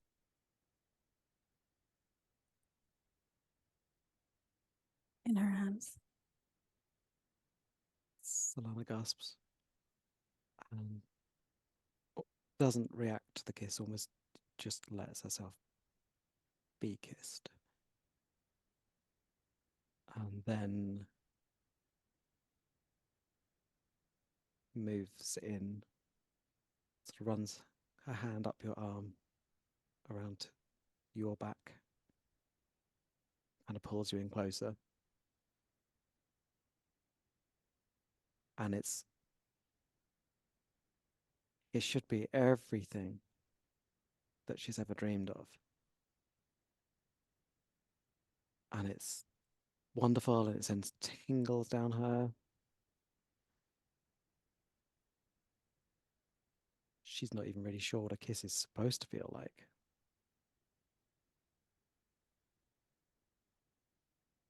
But there's something in the way And Solana sort of pulls back slightly and very close to you still, just like looks into your eyes.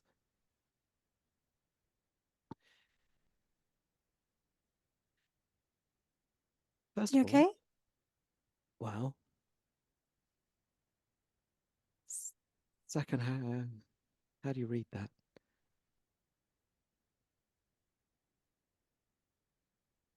I.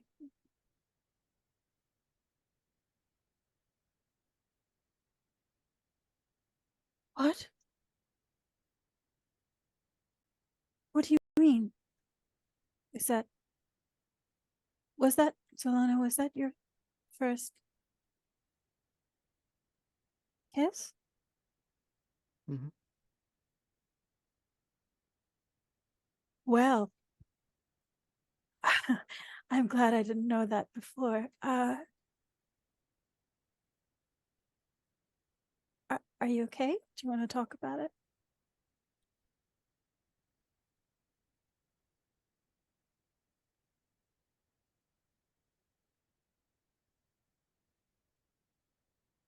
You don't have don't to know. understand. You don't have to understand everything you're feeling. Everyone's first kiss is different. My telling you about mine is not going to help. You just, like with everything else, have to sit with your own feelings about it and see. And I'll sit with mine because it may not have been my first kiss ever, but, and like Olivia's going to like run her thumb to rub your cheek and say, it may not have been my first kiss ever, but it was my first time kissing Solana. That doesn't happen every day, as I think you'll agree. Hmm. It's happened in many dreams. I look forward to hearing about those dreams at length, whenever you want to tell me. Whenever. Really. I need to process this. Yeah. No, you should take your time. And, I think Himbo bartender may have forgotten about our orders because we weren't giving him enough attention. If I am you'd really like, thirsty. yeah, you should maybe go check if Oh he's no, for the forgotten how record, to he's make standing drinks. right there. He's been like, "Oh no, Hans. I just didn't want to interrupt. Compliments of the house for the happy couple. Feywild Jaunt and the Maiden's Heartbreak. I Oh, you're promise, kidding. it's just a name. You two seem quite good with each other. Thank you. Strangely hovery bartender.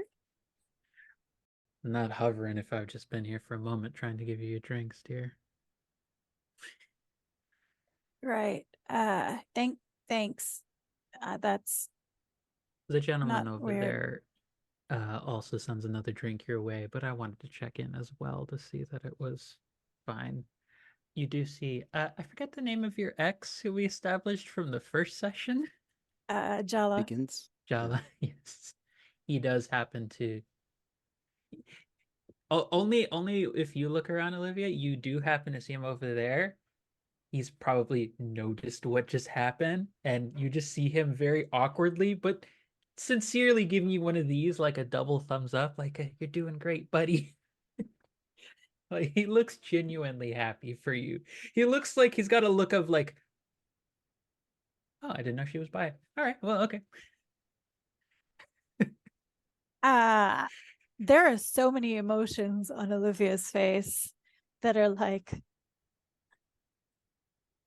this is simultaneously a very happy and a very bad moment. Okay. I think when Jala is like giving Olivia like an awkward thumbs up, Olivia's gonna be like,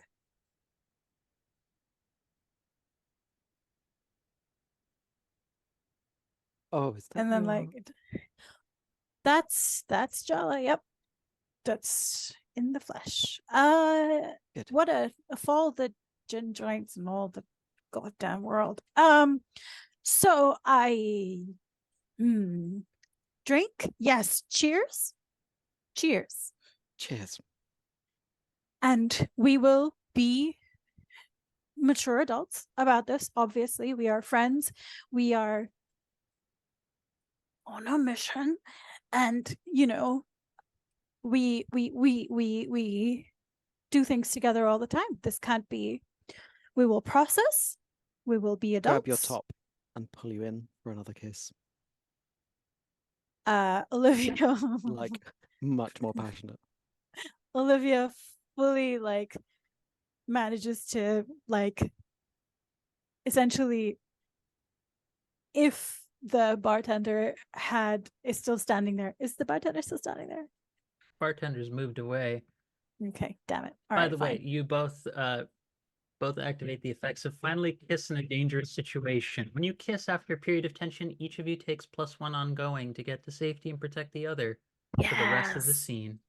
Yes. Also, Okay. Olivia, I don't know if you had become smitten with Solana prior to this, but if you, I think now are smitten, you are welcome to answer the question in your Truth of Hearts and Blades section of your playbook. Give Solana a string, and if either of you, I mentioned this in our private chat, but if you'd want to do it, if either of you wants to roll to figure each other out what you're feeling in this moment of basically what I will call the lesbians are winning and the ship is sailing, and I cannot express enough joy about this. For Christ's sakes, one of you got together. Damn it. Yes.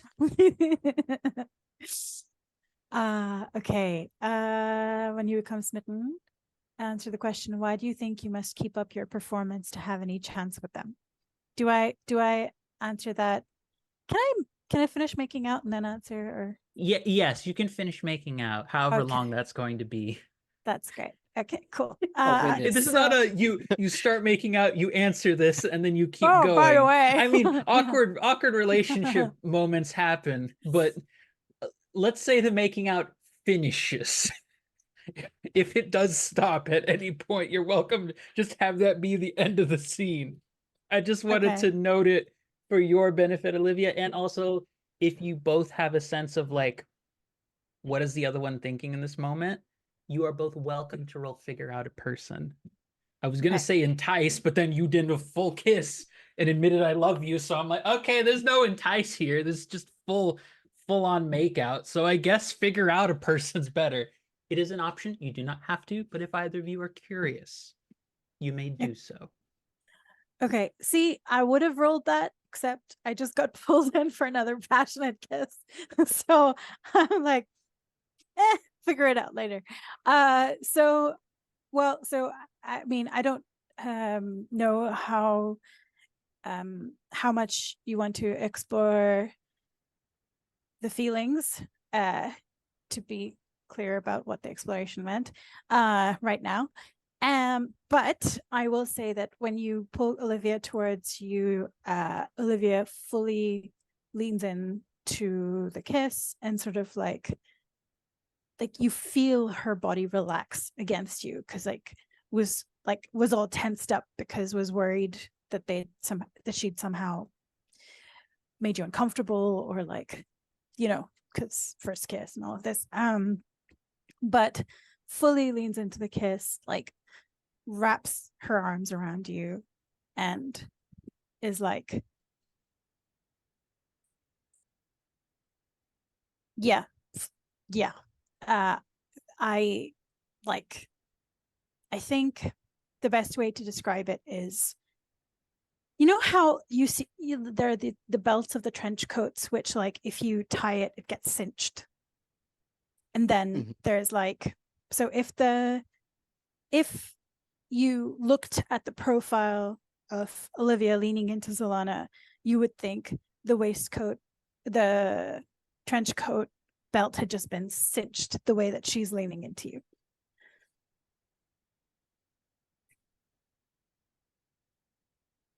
Solana is in a very mixed state because she's wanted this forever. But after the events of last night, she's now extremely worried that she's not really, I don't know, that she shouldn't be responsible for piloting her own emotions. Mm. But the way that she's interpreting it is she's far more scared that she is now in a position to kind of hurt Olivia because she does love her dearly. Yeah. So in terms of figuring out a person, I think Solana would want to know, and like, will Olivia allow Solana to work out what's going on with herself? Does she? You have to roll, dear. So it's Plus wit. wit, and I get the +1 for If the. you want to spend the string. Also, hello there, Legitimine, coming in with the Raiders here with a party of 4. It's absolutely fantastic to have you in here. Hello there.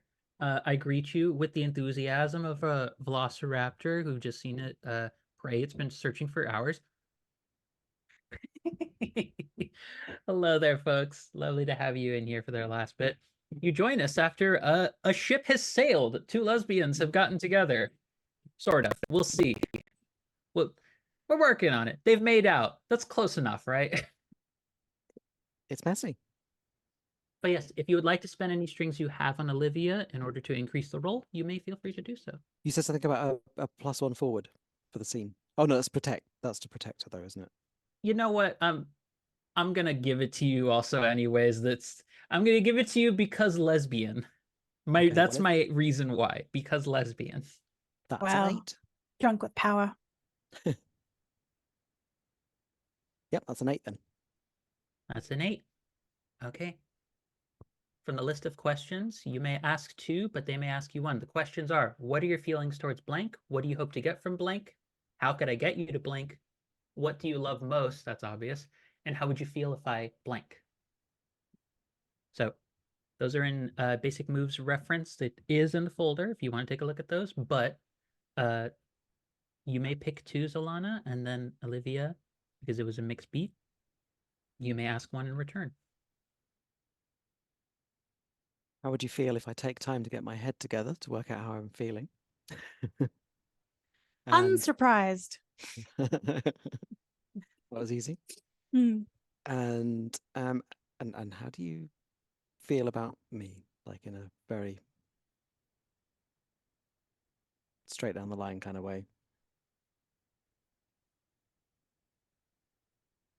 I think Solana's incredible. I think Olivia was just really, yeah, I mean, she doesn't know what this is either. She was like also caught by surprise. Last night, it was just like learning that someone had a crush on you. And then after the whole like heart to heart with Daisy, and then like she just thought Solana would get flustered with the antics, with the flirtatious antics. She didn't expect this. And so I think she's just kind of also, she just feels also confused as to what she feels towards Alana. I don't think Olivia knows for sure yet. It's just like external positive validation. Yes, this is good, is all she knows. Oh. For now. And what question do you ask in return, Olivia? I ask, what would Zolana do if Olivia started acting all coupley now?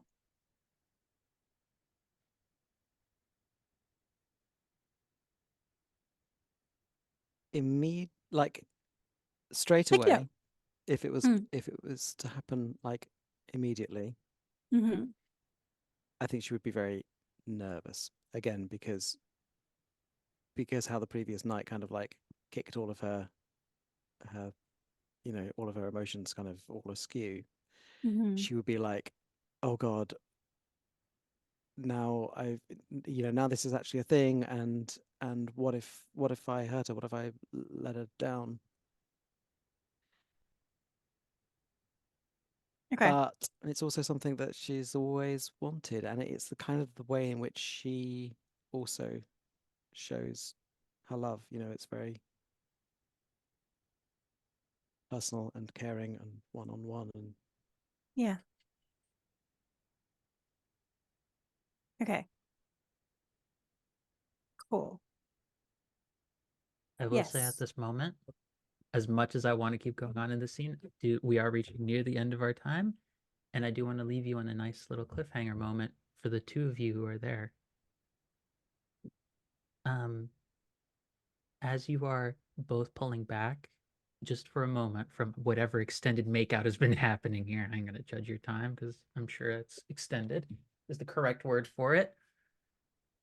Olivia, you happen to notice someone has come in very covertly into the bar and gone up to the bartender who's back behind the bar, and you would know from their this is going to sound silly. This is not intended to be a pun because they are of a Triton and cat person lineage, but they are basically like a catfish person. You see Damocles has just entered the bar. Has gone up to the bartender. That is where we're going to leave off with you two as we pass over Daisy. You see, you're keeping a lookout of stuff, correct? Mm-hmm. Smirking a little to myself as I vanish something in my pocket, but yes, I am now paying attention and on the job. Yes, for whatever reason, there seems to be a note that's appeared in your pocket after you've delivered a note in someone else's pocket. Mm-hmm. Contents will be divulged, I'm sure, at a later point. Oh, eventually, yeah. Eventually. But there is a moment of you're keeping an eye out, and you do notice that there is someone. It's maybe just because of your particular set of skills, but you do notice lurking around the bar, around the outside, someone is trying to lurk around without being noticed.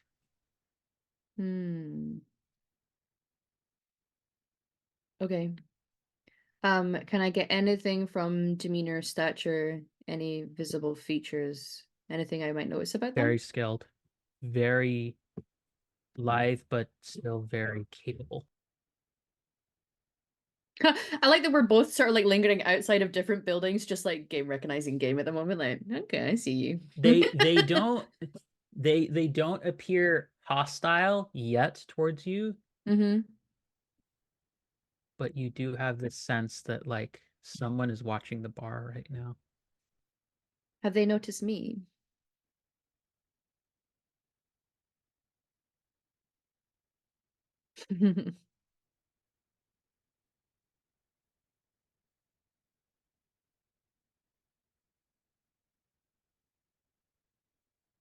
Yes.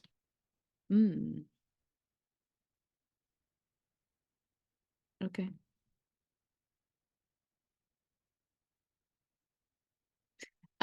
If I'm aware that they've noticed me and that they're looking and there's not much point in like pretending not to, I'm just gonna like finger wave over at them. Appearing behind you, almost as if having emerged from the shadows themselves. See? Hello, my pet. Oh dang. Hi. As you see Cordelia appearing behind you. Okay. It's a familiar position, I'm sure, for the two of you. Yeah. Yeah. I'll smirk a little I wasn't on the job. expecting it. A little bit. I'm trying to get you your information. Yeah, we're trying to get some too. Well, I suppose you're welcome to work with me on this one. I would love to. My friend is Gonna be having a conversation with a certain top brass in there.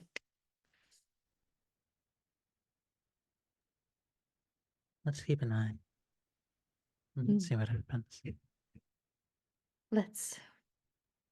While that is happening, Abby, you have gone into it's basically fantasy hospital in a way, in that there are various different rooms that have been set aside for they're patient rooms, but there's more like sustained arcane healing that's happening throughout it. The entire building has been sanitized in a way of like it's removed any extraneous sense. It's pretty much the definition of if you hired someone who had extreme sensory sensitivities to whether it's smells, visuals, or anything, the entire locale, whether it's the colors that are happening with everything, or if it's just the way that the rooms have been set off from one another and the accessibility of the building has been evaluated to allow the most amount of people to be able to be present. There's even like localized in each of the rooms, like echo, delay, audio, like reduction charms that have been put in to ensure that any noise that happens in any one room does not carry over into another. But you are able to, and we are approaching near the end of this session, so you won't be able to get too far into this conversation, but you do see kind of sitting back in a bed, looking at some papers. There is a long like gash that has happened across like his face. And I think I had said before that he was very draconic in nature, like, but a little bit more pronounced. And you see, even amidst like the like hospital-ish gown that he is wearing, it's almost like a set of hospital robes, that there are cuts and bruises all across his body. Like, whatever attack happened, this isn't something he's faking, from what you can tell from a cursory glance. This looks legitimate. There's even on his neck a large gash that looks as though it has left almost a curse mark.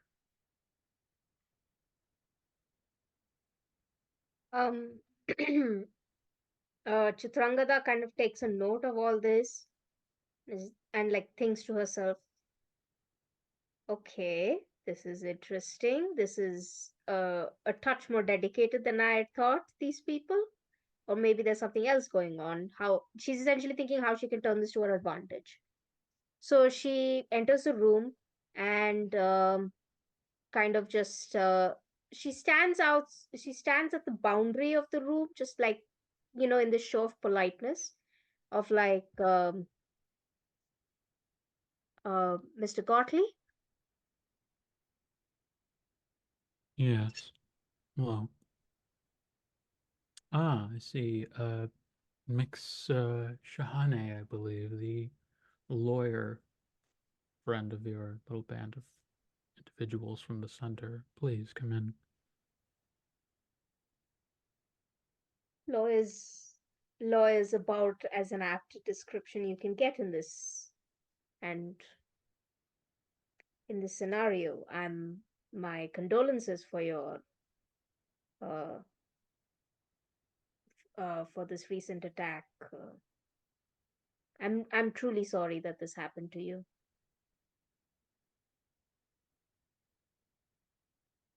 Your sentiment, while appreciated, is perhaps somewhat hollow in this situation. Oh, Why are you here? You see, he seems to have his own cigar variant, but it doesn't seem to be releasing smoke. It's just releasing some kind of vapor. It seems to be more of like an oral fixation stim that he's still stuck with, that he's trying to deal with.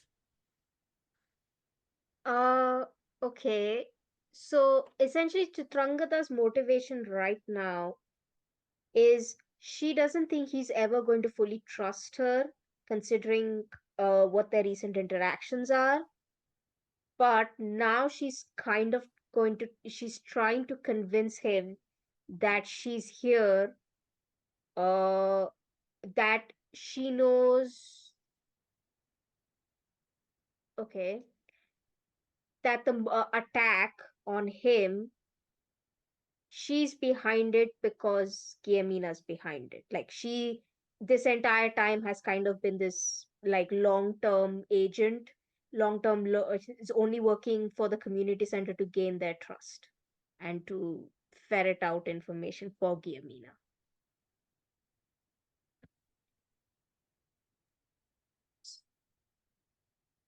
So this, you're trying to work out like what's he really interested in? Yeah. How about this? Roll me, figure out a person. This will be the last thing for the session. This will determine what the tone of the conversation going forward at the start of next session will be. And a couple other things. Also, I want to ask if I can use always suspect here.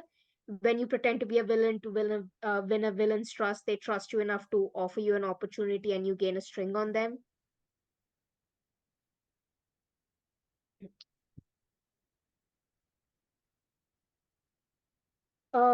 Okay. What do I add to this? Wit or? Okay. This would be 4 plus 6 is a 10 plus 2, 12. Wait, sorry. Did I have to roll 1 dice or 2 dice?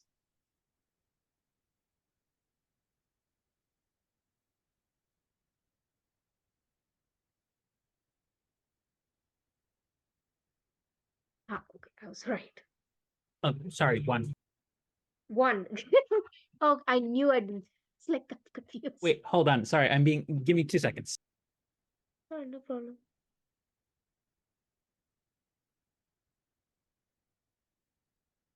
I think, It was 2. It was 2. yeah.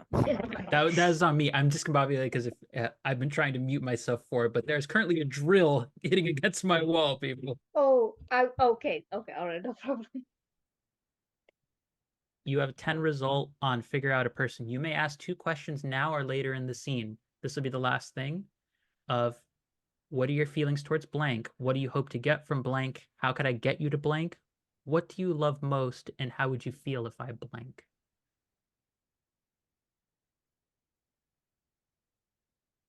Okay. I want to.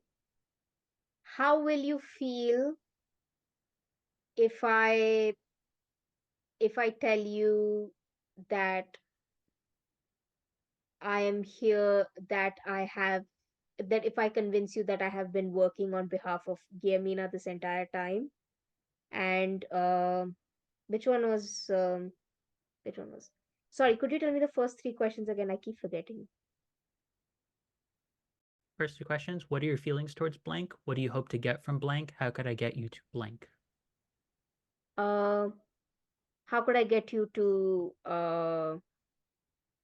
how could I get you to turn on, or at least start doubting your place in this entire endeavor, in whatever endeavor you have on going on right now?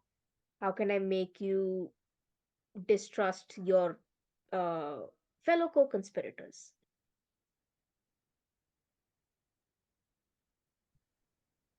I understand you are here to work through some things, try and get some information from me, I assume. uh, I would assume that the information I have is the information you or your fellow plaintiffs would have. I mean, I'm I'm just a lawyer. Uh, I know what I I know see how the much case to in front of me. trust a lawyer, which is not very much. So, to answer your question,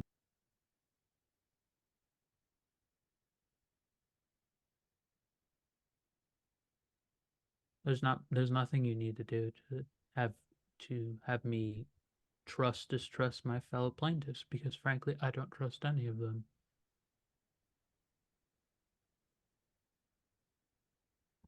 I have the assurances that I need, and people are self-interested to the T.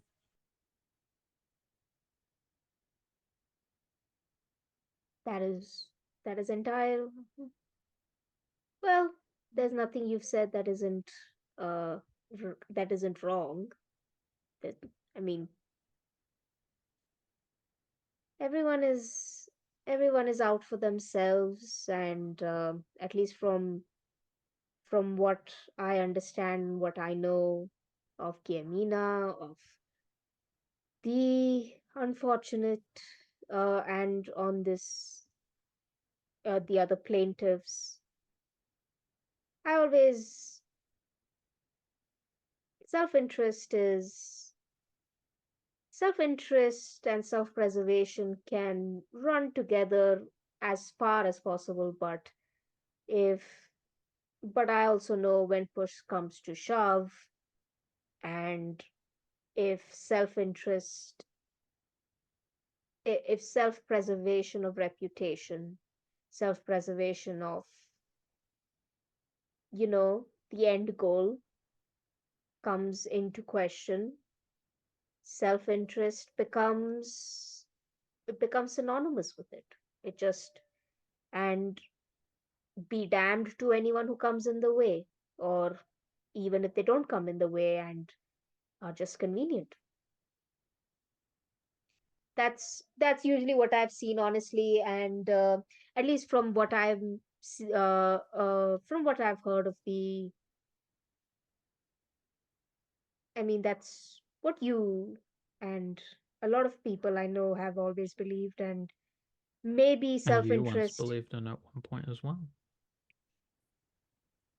I didn't believe in anything, Mr. Gottlieb. Now that is a lie. No. Everybody does.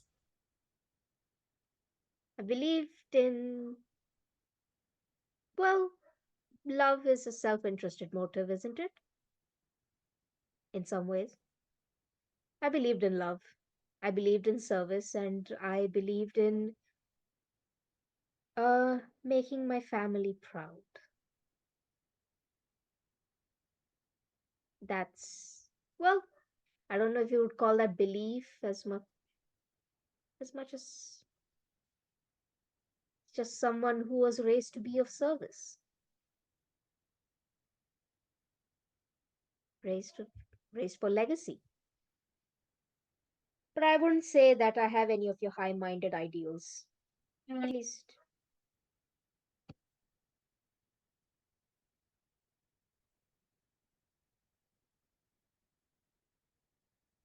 I am here for love, and I am here to be useful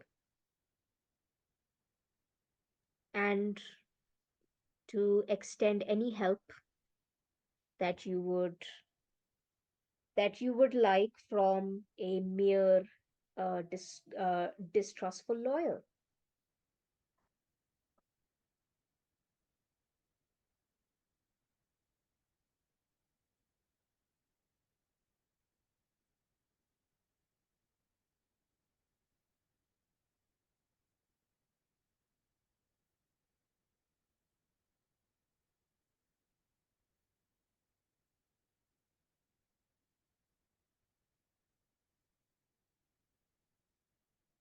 There's so much construction right now. I'm so sorry, folks.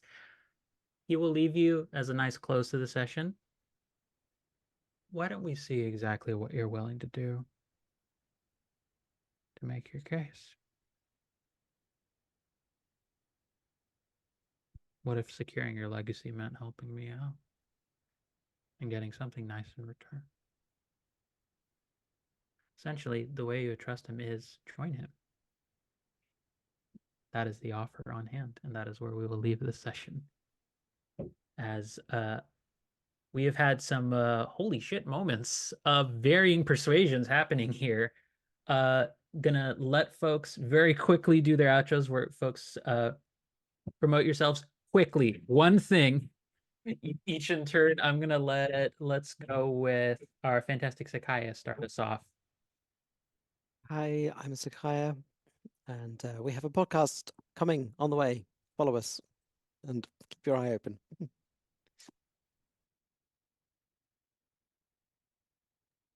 Hello, you're up. It's me. Hi, I'm Hamlu. I'm in that podcast. You can find me at Hamlu. I've been here being Daisy. Main thing I'm plugging at the moment is this Saturday over on Valdrian's channel. You will see me GMing a Mass Effect game where we're just being queer hot messes in space. You are that podcast. Yes. Avi, you're up. Hi, I have been Abhilasha/Percival, your resident croc who has to wade into the depths of darkness once again, possibly. My promo, I don't have much going on except finally, hopefully, we are going to be playing our first session of Thorns and Rust over at Exquisite Corpse Productions on January 13th. From 11 a.m. PST to 2 p.m. PST. Please do join. I am also playing a butch there, but she's an actress and maybe has some connections with some mafia. Orna, my love, my dearest, my most wonderful of players who just made my ship sail in the best way possible. You're up. Hi, I'm Purna M. You can find me on Twitter as Purna Writes, on Blue Sky and Itch as Purna Makes Things. I have played Olivia, who has some issues, but certainly came up on top today. Thank you for watching. I have recently come out with my partner with a game called Love is on the Cards. It came out on the 25th of December, and we will be doing a whole bunch of AP streams of it over on Daisies and Dragons from the 16th of January onwards. Please watch there too. There's a whole lot of mess happening everywhere. And I have been your game master, Angela. You can catch me over on GRTW for various things. Tomorrow for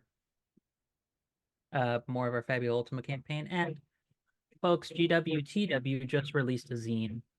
Go and support us. We are so proud to finally have that out. Zine on routines. And thank you very much for tuning in.